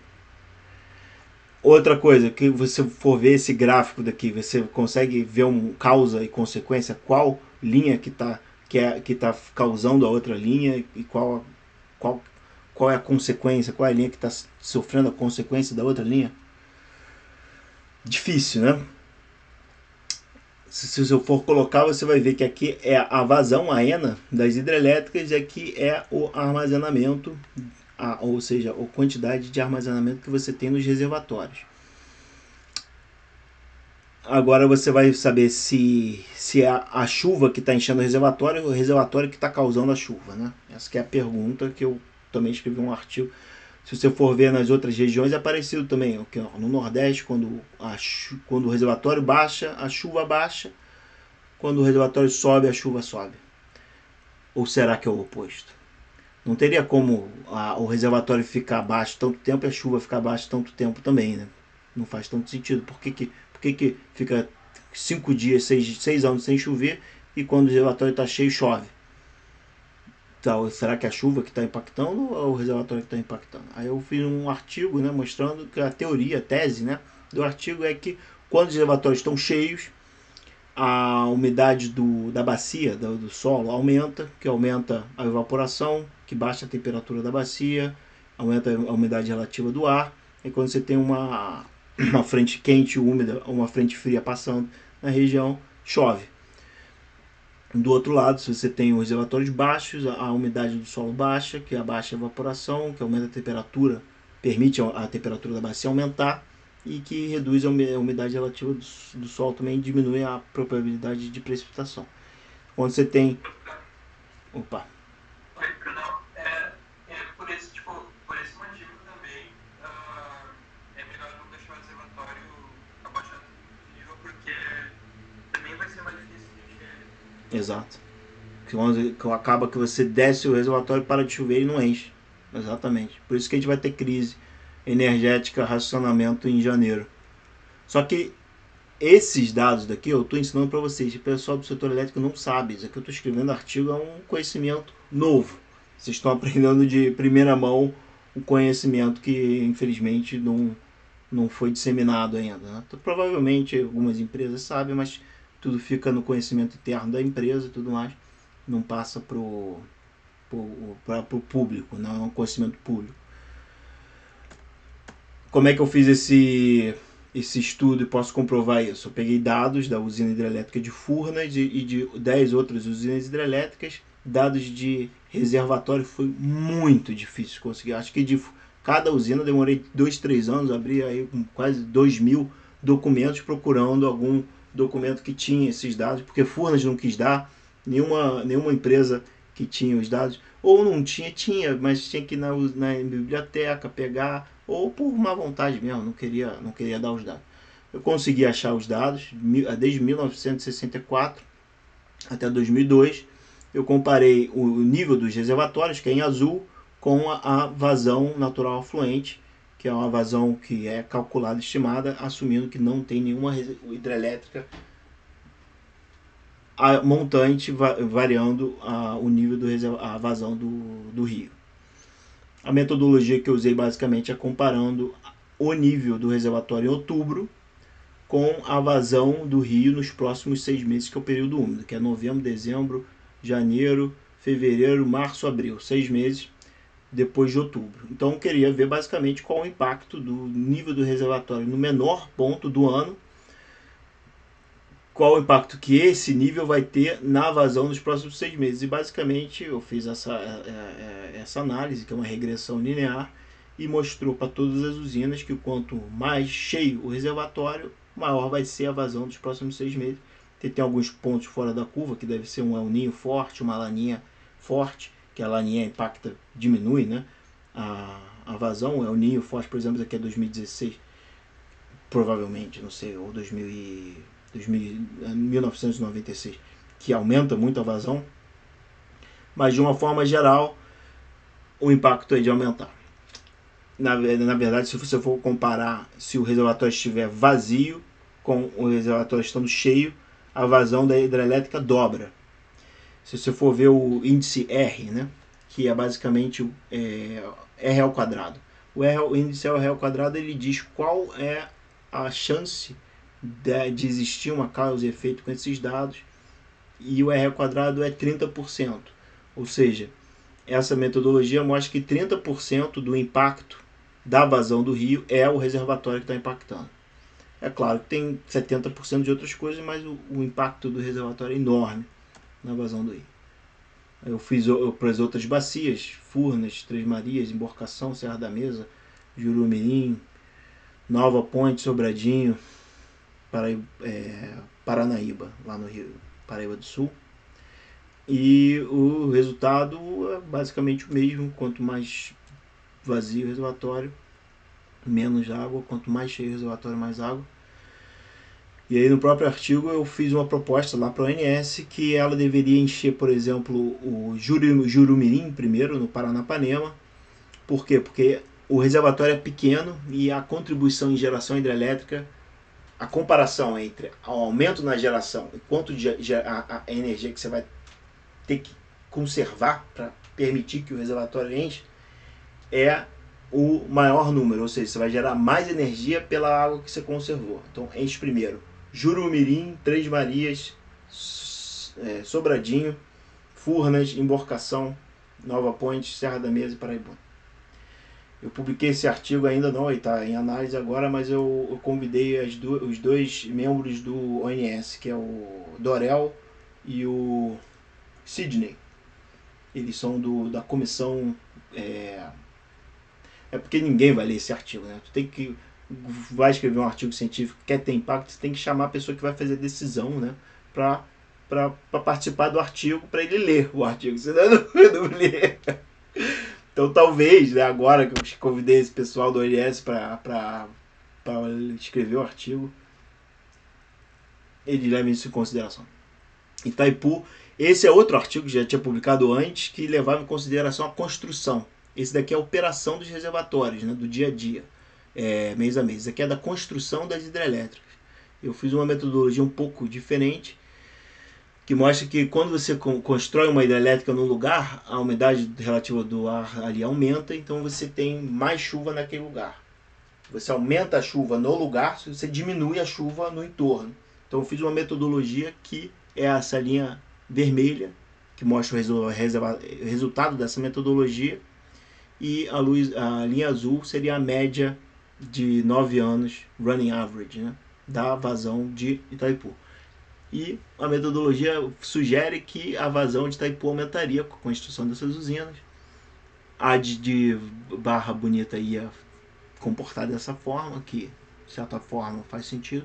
Algumas não faz tanto sentido, por exemplo, no sul a vazão das usinas aumentou, que é Machadinho, que é no Rio Uruguai, Salto Santiago, que é no... escrevi errado, Santiago, é com G. Isso daqui estava no artigo científico, né? Está escrito errado no artigo científico. Salto Santiago é no Iguaçu e Passo Real é no Jacuí. E mostra que a vazão aumentou por causa da construção dessas usinas, a umidade da bacia vai aumentando a chuva. Outra observação interessante é que, por exemplo, quando as usinas com reservatório aqui no Sudeste estão cheias, chove mais aqui, e eu peguei dados aqui do INPE para mostrar isso. Quando os reservatórios aqui estão cheios, chove mais aqui em perto de Emborcação. Quando os reservatórios estão vazios, chove mais em Itaipu. Porque Itaipu é fio d'água, o reservatório é enorme, mas ele fica cheio sempre. Ele não varia com choveu, não choveu, não. Ele está sempre cheio. Então, ali está sempre com uma umidade relativa naquela região relativa maior. Então, quando os reservatórios na cabeceira do Grande, do Paranaíba, estão cheios, o que acontece? A umidade, ela chove mais na bacia. Quando a bacia está vazia, ela vai e a umidade está maior ali, então chove mais perto de Itaipu. E isso foi comprovado até mais ou menos esse ano ou outro ano, porque agora nem Itaipu está chovendo. Essa crise hídrica está tão grande que não está chovendo em lugar nenhum. Mas de 2021, 2014, 2015 que teve crise, seguiu esse padrão. Quando o reservatório está cheio, chove mais aqui na cabeceira. Quando o reservatório está... e chove menos da média em Itaipu. Quando o reservatório aqui está vazio, chove menos aqui em cima, chove mais em Itaipu. Essa é a regra aí dos anos que a gente tem dados, né? E o que isso é uma conclusão interessante aí para quem quer investir, construir em PCH ou usina hidrelétrica? Para vender eletricidade no Mercado Livre, né? No Free Market, PLD. Se você for construir usina hidrelétrica aqui, né, perto desses lugares que tem os reservatórios, o problema é que quando chove muito aqui, os reservatórios também enchem, então você vai ter muita geração hidrelétrica, só que o PLD vai baixar. Você vai ter muita geração hidrelétrica a um preço baixo. Por quê? Porque a chuva nessa região tem um impacto enorme no PLD. se chove aqui ou se não chove aqui. E o que acontece? Então, se for construir usina aqui, o que acontece? Quando chover muito, você vai ter muita geração, só que o preço vai ser baixo. Quando não tem geração, quando não chove, o preço sobe, só que você não está gerando, porque não choveu ali. Então, PCH para o Mercado Livre não faz sentido nenhum aqui. Se você tiver uma aqui, eu conheci alguém que tem uma aqui, pede para vender o mais rápido possível. Faz sentido você fazer o PCH aqui, ó, no sul, longe daqui, mais longe possível dessa região. Aqui no Rio Grande do Sul, Santa Catarina, Paraná, talvez até aqui nessa região da bacia do Paraná, do Paraguai. Longe, o mais longe o suficiente.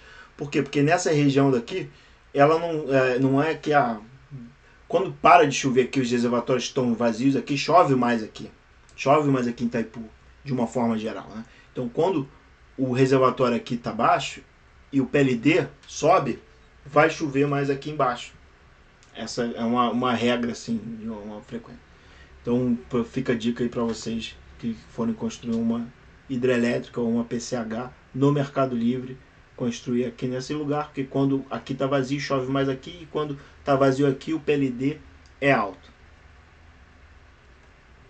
Vou deixar aqui para vocês.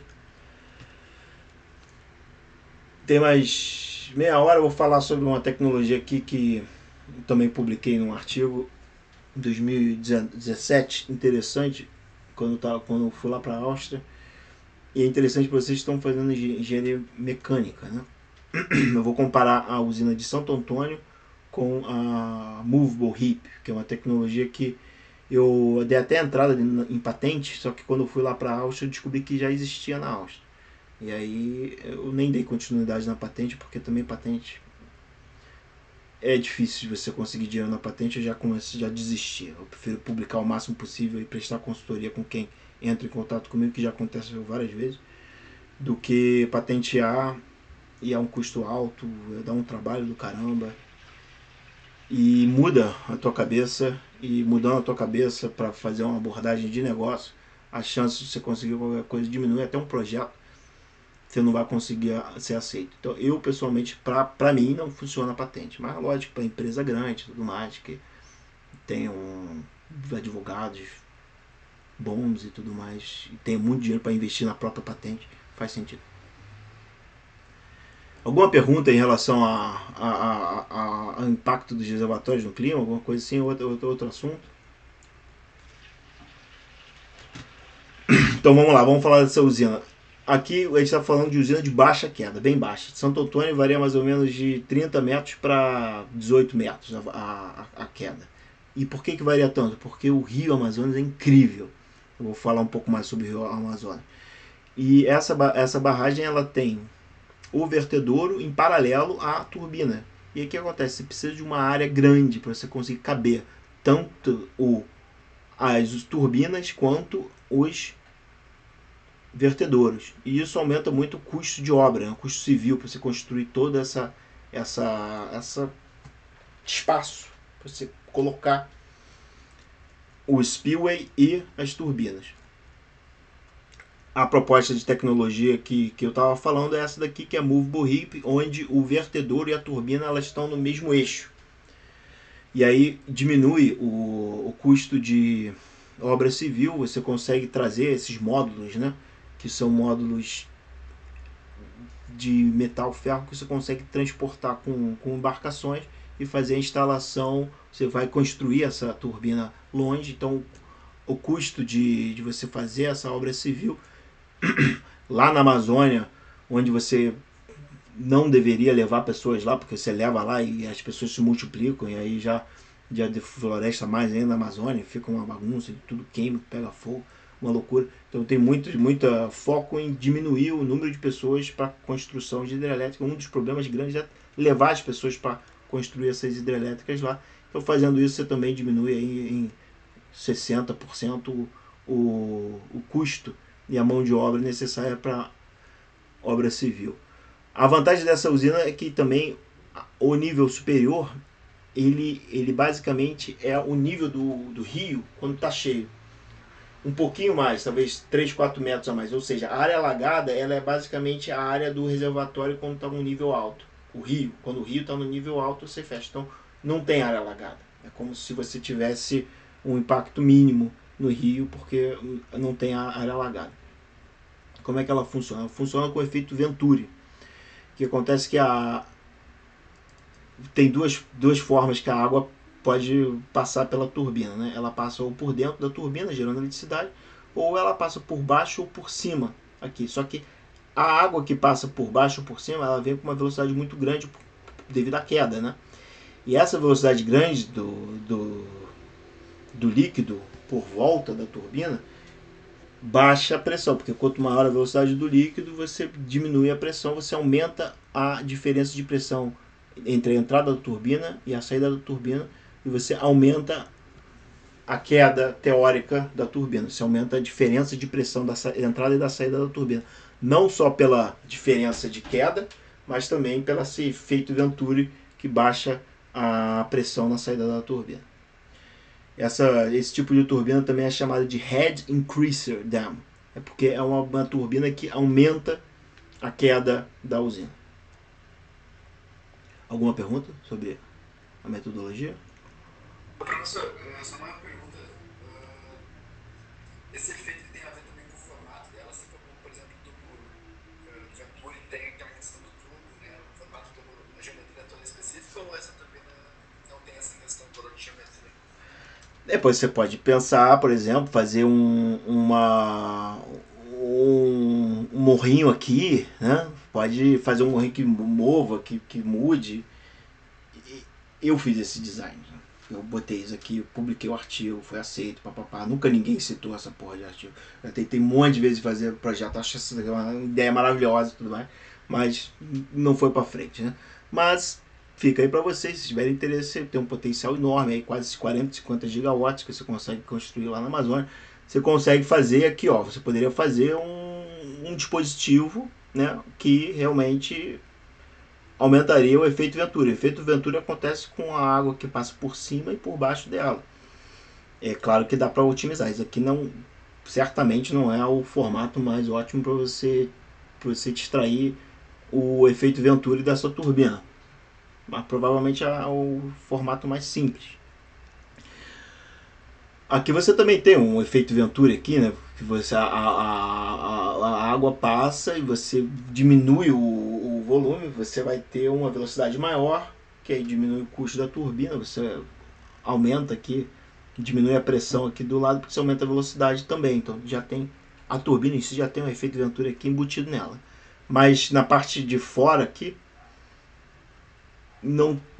o design, sim, exatamente, teria um impacto, sim, o design, a formatação da sua turbina. Nesse caso aqui eu não pensei em nada para aprimorar esse efeito Venturi, só o fato da corrente passar por cima e arrastar, e sugar, né? Suga a água saindo da turbina e aumenta a diferença de pressão. Por que essa turbina é muito interessante na Amazônia?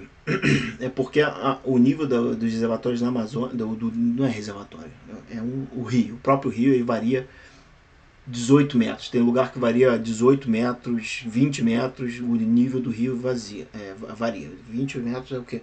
É um prédio de 6, 7 andares. É uma quantidade enorme a variação de queda do rio da Amazônia. Quando o rio está vazio, aqui está lá embaixo, a queda dessa usina é enorme, 16 metros de queda. Então você precisa de pouquinha água para gerar energia. Então o que acontece? Você faz a sua turbina para ela não deixar uma gota passar sem ser pela turbina. Aí você consegue gerar toda a energia como hidrelétrica, como uma hidrelétrica convencional, né? Você tem que tomar cuidado para não ter cavitação aqui, porque você tem a turbina acima do nível do reservatório, abaixo pode criar cavitação. O que é cavitação? A pressão depois da turbina baixa tanto, baixa mais do que a pressão do vapor da água, que aí ela vira vapor, e o problema disso é que depois ela colapsa de novo para a água, cria uma vibração grande que pode danificar a turbina, o motor, o módulo. Então você tem que tomar cuidado com cavitação nesse design daqui, porque a turbina está acima do nível aqui embaixo, mas como a queda é pequena, dá para fazer sem cavitação. Quando o nível começa a subir, você começa a aproveitar, você não consegue toda a água passar pela turbina do rio. Então o que acontece? Você começa a aproveitar você tem a água passando pela turbina, claro que ela vai baixar também, porque a diferença de pressão baixa, ela começa a passar por baixo, por cima da turbina, diminuindo a pressão, aumentando a queda, né, com o efeito Venturi. E aí quando o rio do Amazonas ele enche máximo, tá? O máximo cheio, o que acontece é que essa turbina, ela de certa forma vira uma turbina hidrocinética, né? E o efeito Venturi, ele bomba, né? Ele aumenta de forma significativa. Então, ou seja, é uma turbina que gera energia potencial durante o período seco e energia hidrocinética durante o período úmido. Mas aí tem que fazer muito estudo ainda para ver como é que funciona. Eu estou tentando aí emplacar uns projetos de pesquisa, não consegui ainda. O potencial dessa usina é enorme. Você tem na bacia do Amazonas locais com a variação do nível do rio de 18 metros a 8 aqui. Tem vários locais com variação de 8 metros, tem lugares com variação de 18. Esse tipo de usina é ideal para esses rios com uma variação de cota muito grande. Agora, por que os rios na Amazônia variam tanto? O que acontece que no período úmido tem uma quantidade tão grande de chuva que o rio ele não consegue descarregar toda a vazão, porque ele não tem a energia potencial suficiente para ter energia para conseguir se livrar da água. Então o que acontece? Ele levanta o nível do rio para criar, por exemplo, aqui no Rio Madeira você está a 2.500 km da foz do rio Amazonas, 2.500 km. A diferença de altura, quando o rio está baixo, é 70 metros. Mas o problema é que você tem muita vazão. E a energia não é o suficiente para empurrar essa água toda para chegar até a foz. Então o rio ele tem que aumentar o nível para ter energia potencial suficiente para conseguir se livrar da água. Isso é um efeito, um fenômeno natural e tudo mais que acontece. O rio aumenta 18, 20 metros devido ao fato da bacia ser muito plana. É o dado slope. O slope do rio ele tem que aumentar para conseguir dar vazão para toda essa água. É uma coisa incrível.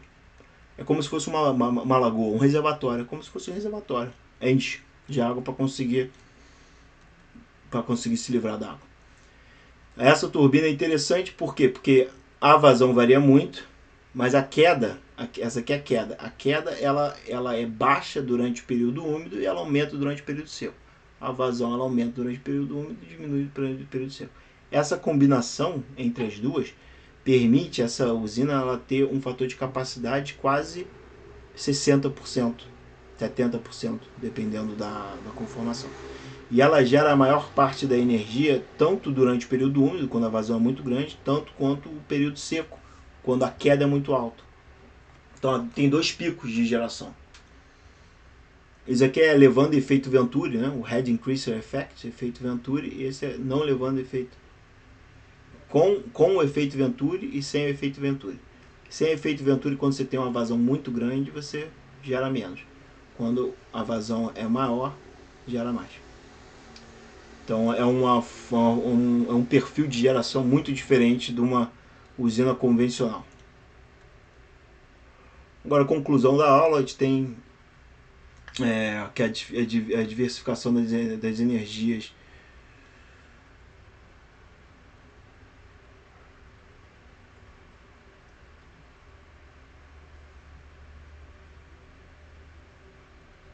eu acho que eu coloquei a conclusão da outra aula aqui. As conclusões dessa aula só são aqui. Eu introduzi o conceito de geração hidrelétrica e armazenamento energético, né, para a hidrelétrica. Eu dei detalhe aí das hidrelétricas no Brasil e o seu potencial de armazenamento e como ele é importante para o Brasil. Falei sobre os benefícios da hidrelétrica para a geração de ponta e o impacto dos reservatórios no clima. E no final eu introduzi aquela Movable Heap, que é nova tecnologia para geração hidrelétrica. Eu acho que eu tenho outros slides. Então, para quem chegou no finalzinho, que não estava no início, eu falei aqui sobre as preferências que vocês me mandaram por e-mail, né? E o maior interesse é na geração térmica, ou seja, Thermal Energy Storage, Hydropower, Batteries, Ultracapacitors, Compressed Energy Storage, Hydrogen, Biomass, Fossil Fuels, Pump Storage, Cryogenic Energy Storage, Other Mechanical Energy Storage. A maioria desses assuntos eu já publiquei 1 ou 2 artigos sobre o assunto, então eu tenho muito o que falar sobre esses assuntos. Então, se vocês estiverem disponíveis aí para assistir, será um prazer. As aplicações têm Smart Grid, Long Term Energy Planning, Transport, Grid Energy Storage, Innovation Patent, Energy Storage Economics, Demand Side Management, Off-Grid Energy Storage, Computational Modeling, Hourly Energy Storage Prices in Brazil, Energy Storage Regulation. Em relação ao foco, o pessoal pediu mais foco aplicado, mas também pediram foco técnico, da teoria, então estou tentando fazer uma distribuição dos dois. Vocês preferiram inglês, mas como a aula é em português, então eu decidi falar em português e deixar a aula em inglês. Não sei se funciona da forma mais eficiente. Até o momento, 25 alunos responderam. E no momento, esses são os grupos. Até agora, 25 pessoas responderam. Temos 9 grupos. O Adriel eu deixei sem grupo porque foi a última pessoa que respondeu. Mas agora com mais pessoas respondendo, vou criando mais grupos. E se alguém tiver uma dúvida... Professor, eu tenho uma dúvida. Manda horário. Pode voltar ali na lista dos grupos, por favor. Aham. Então, o Zoom. Eu acho que não estou na lista. Eu me lembro de ter respondido. Opa. Por e-mail para o senhor. Não sei se eu respondi errado também. Não. Todo mundo que respondeu. Qual é o seu nome? Bernardo Lorini. Pô, Bernardo, desculpa mesmo. Eu vou procurar. Vou procurar o seu nome, desculpa. Passou direto mesmo. Obrigado por avisar. Tranquilo. Se quiser que eu reenvie um e-mail com os interesses, assim, se ficar mais fácil para te controlar, manda aqui. Tá. Beleza, manda aí, desculpa. Obrigado por avisar.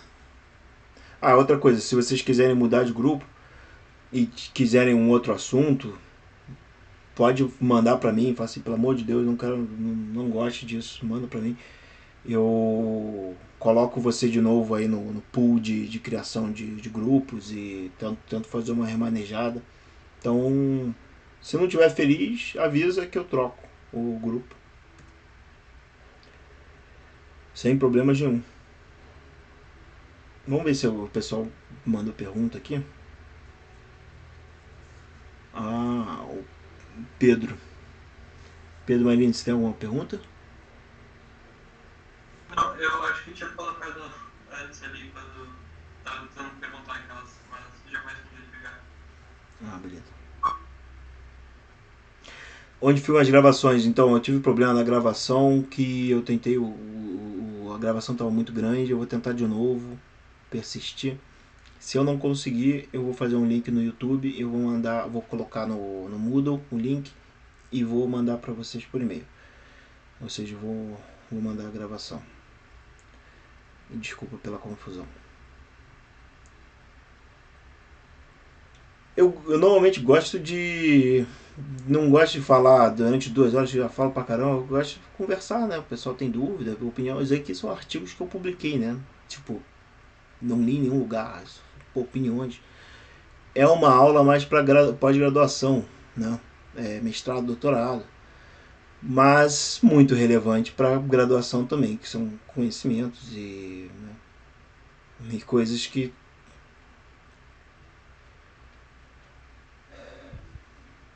se foram aceitas em publicação de artigo e tudo mais, e são assuntos que eu acredito ser muito relevantes aí para passar para vocês, né? Para vocês poderem desenvolver talvez pesquisa ou aplicar na prática quando vocês estiverem aí formados, trabalhando com uma empresa de engenharia, ou investir o próprio dinheiro que vocês têm, convencer o banco de dar um dinheiro para vocês montarem uma empresa, qualquer coisa dessa. Professor, eu tenho Opa, perguntas então se ninguém mais quiser perguntar nada, eu tenho algumas curiosidades. manda aí. Assim, o quão. Isso fala bastante da questão do armazenamento de energia, né? E acho que agora isso vai ter mais importância com a questão do PLD horário, né? Especialmente, pelo menos a fonte eólica, eu sei que ela gera muito mais à noite, quando não tem tanta demanda, do que durante o dia. Mas qual o senhor acha que seria, vamos dizer, a primeira forma de armazenamento, assim, na qual seria investido no Brasil? Os hidráulicos reversíveis, o hidrogênio? O Ceará já estava começando a ter alguma coisa pública, assim, para procorrer nesse tipo de hidrogênio verde? Não, ótima pergunta, Bernardo. Então, cada dessas soluções elas vão ter uma participação no futuro, né? Por exemplo, o carro elétrico é muito mais barato do que diesel, gasolina.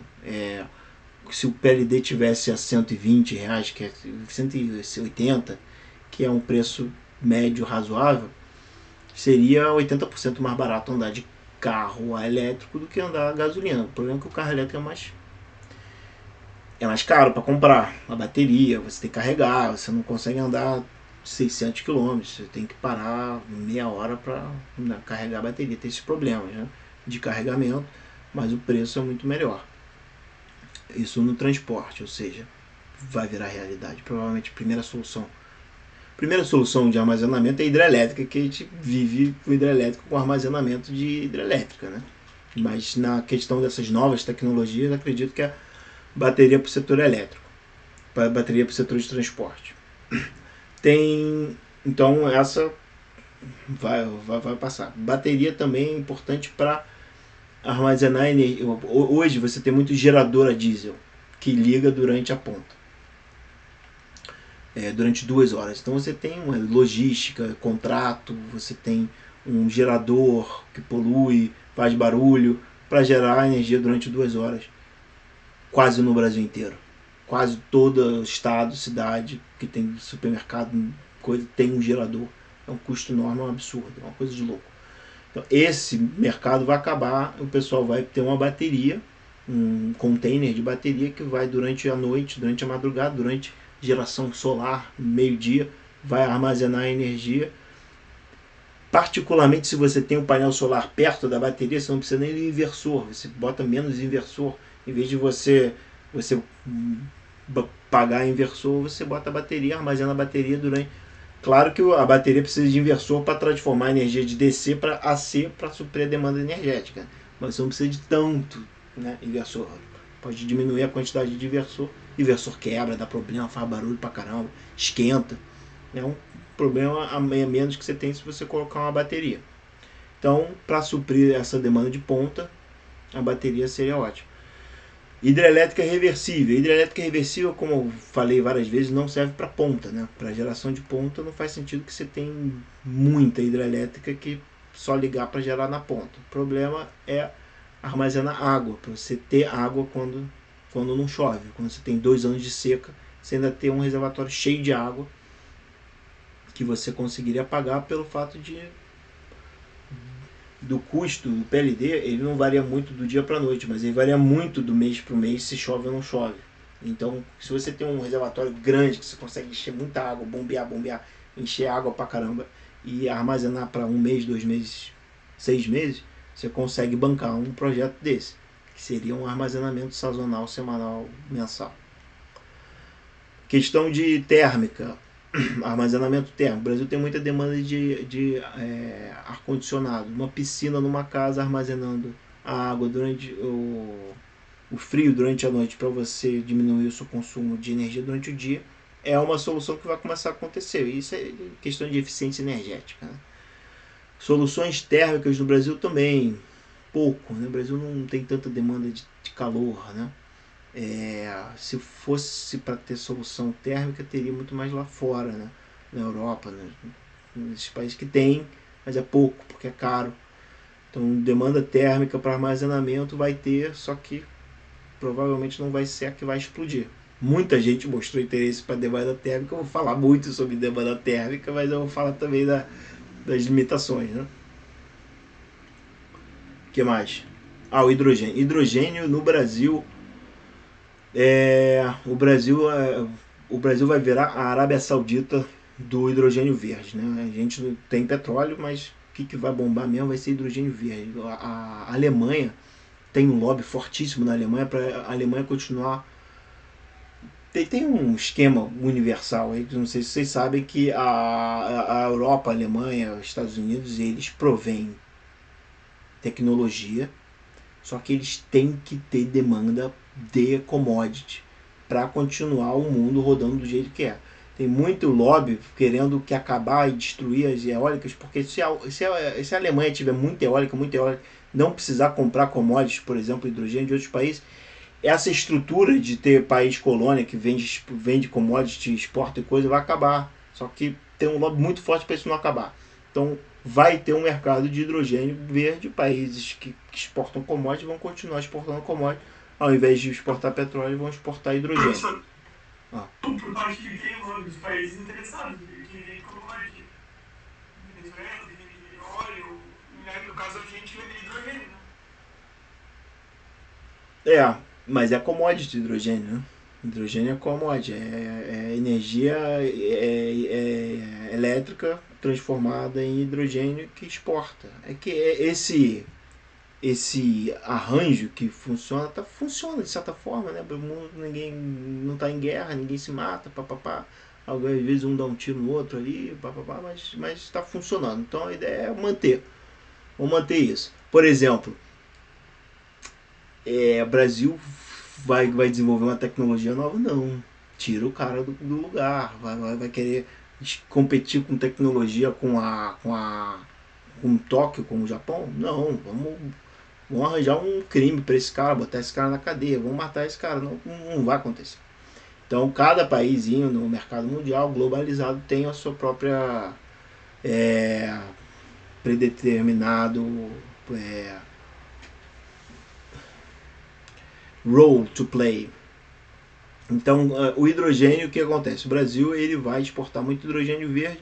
O Brasil já tem solução energética para o carro, para transportar, que é o etanol, que é o biodiesel, que já é competitivo com petróleo, então não faz sentido nenhum o Brasil usar. Só vai usar se você tiver um governo que não é soberano, que quer realmente virar mais colônia ainda, né? O Brasil, que já é uma colônia, continuar a colônia para usar, para transformar energia eólica elétrica em hidrogênio para queimar nos carros no Brasil. Tudo bem, dá para fazer, mas é uma péssima ideia. Uma péssima ideia. O Brasil deveria focar em eficiência energética para diminuir o consumo de etanol, com aquela tecnologia que eu falei, gerar biodiesel, só que é isso que faz sentido, que a gente já tem, que já funciona. Em 2012, 2013, se o governo, naquela época de 2003, em vez de investisse no pré-sal, investisse em biodiesel, em cana-de-açúcar, em etanol, o mercado mundial talvez não estaria agora focando tanto em hidrogênio, talvez estaria focando em biocombustíveis. O Brasil é o maior mercado do mundo que tem para suprir a demanda de biocombustíveis. O Brasil deveria ter, naquela época, investido os 900 bilhões de dólares que eles investiram no pré-sal durante 10 anos. Em vez do pré-sal, eles deveriam ter investido no biocombustíveis. Erraram, na época, erraram. E aí perderam essa onda. E agora não vai ter mais biocombustível, agora vai ser hidrogênio. Só que o Brasil, pelo menos, o problema é que o Brasil ele não tem tecnologia para construir os motores para os carros a combustão. Então vai começar a aumentar o preço dos carros a combustão no mercado mundial. O Brasil vai chegar um momento que não vai ter mais carro a combustível para queimar etanol. Então vai ter que queimar hidrogênio, porque não vão fazer um programa para começar a construir carro a combustão, porque vai acabar. Todas as montadoras, Volkswagen, BMW, tudo mais, até 2030, 2040, 2050, no máximo, não tem mais carro a combustão no mundo. Só se o Brasil fizer seu próprio carro a combustão. Aí tudo bem, vai ter, mas não vai competir com os outros, porque esses países eles podem imprimir dinheiro de graça, pega, imprime, dá para as empresas que eles têm. Por quê? Porque as pessoas compram as moedas dele. O Brasil não tem essa possibilidade, porque se imprimir um pouquinho mais do que ninguém vai querer comprar, porque é instável, papapá, ninguém quer, vai aumentar, e sobe e desce. E aí tem inflação, hiperinflação, e acaba que quebra o país. Então, a gente não tem essa possibilidade de fazer isso. Não sei se eu respondi a sua pergunta, mas é uma pergunta bem complicada. Não, mas eu gostei da resposta, respondeu a pergunta e algumas outras que eu não tinha pensado ainda. Obrigado. Nada.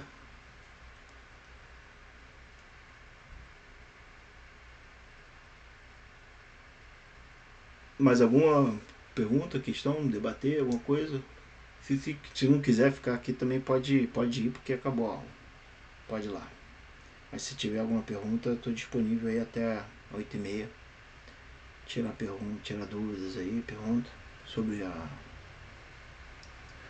o curso final, sobre a apresentação, sobre o projeto final.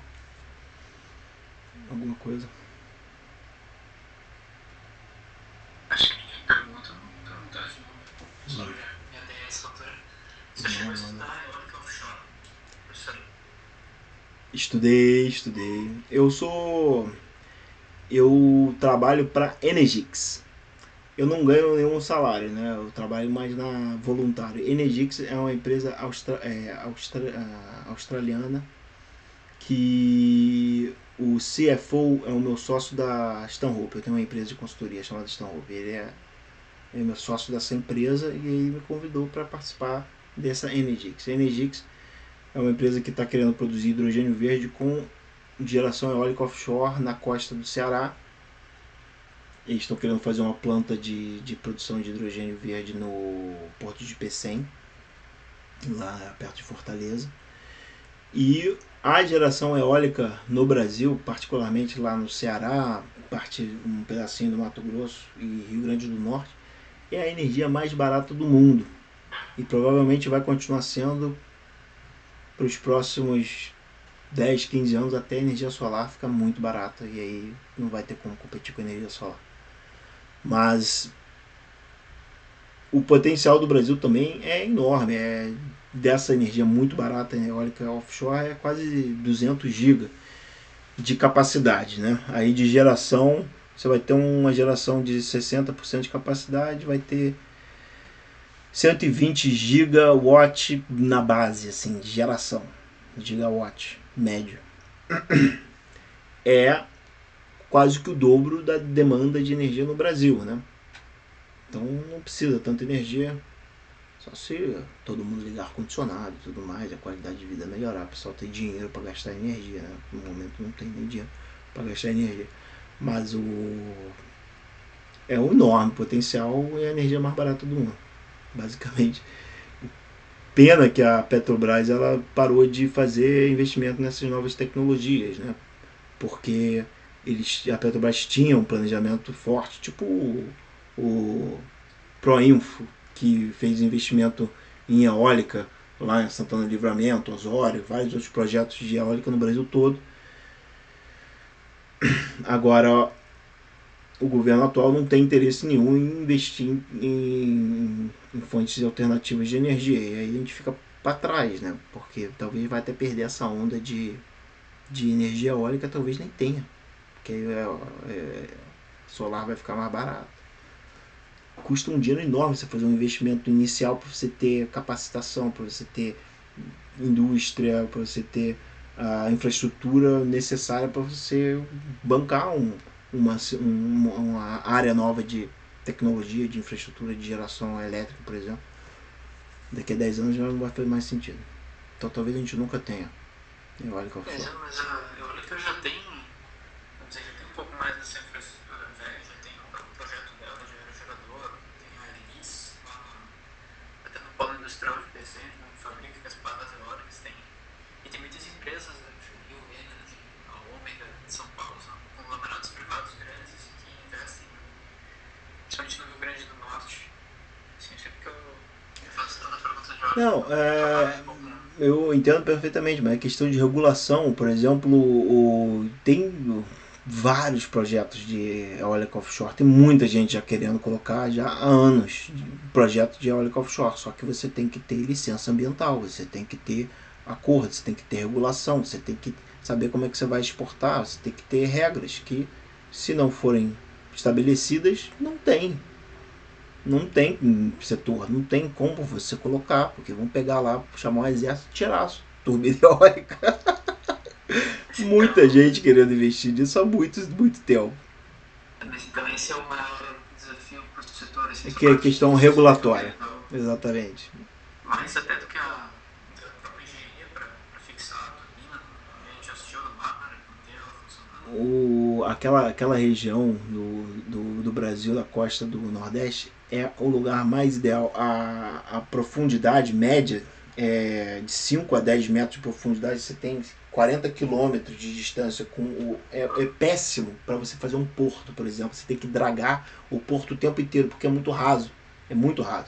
É péssimo para você fazer um porto, mas para você fazer uma usina eólica ali, é quase onshore ali, naquela região. Você faz uma bargezinha ali para baixar uma coisa. A profundidade é ideal, a tecnologia já existe há 10 anos, desde que começaram a fazer turbina offshore, o preço já faz sentido há 10 anos, só que não faz por causa da questão do meio ambiente mesmo, não tem nenhuma licença ambiental para offshore no Brasil, nesse momento. Talvez, de um dia para o outro, pum, surja, mas no momento esse é o problema, não tem regulação para questão ambiental. Outra pergunta. Tem uma pergunta aqui. Vamos dormir, né? Professor, onde vai ficar a tabela com os grupos? Eu vou colocar a tabela nos grupos no Moodle, numa imagem, vou fazer uma imagem bonitinha lá. Mas os grupos que já estão estabelecidos, né? Falta ainda os grupos que não foram estabelecidos. Aí quando eu for colocar, eu vou colocar essa agora lá no Moodle, e aí depois eu coloco a outra com os novos alunos. A última aula eu acabei meia hora antes, que eu acho que é razoável, 2 horas é tempo suficiente para falar um bocado, né? Eu não sou muito de enrolar, tá? Mas aí esse final eu acho que é interessante. Se alguém tiver uma pergunta, vocês ficaram aí, 18 pessoas, muito obrigado aí pela audiência. Se tiver mais alguma pergunta, pode mandar e-mail, pode reunir comigo, qualquer coisa. E boa noite. Boa noite. Valeu. Tchau, tchau.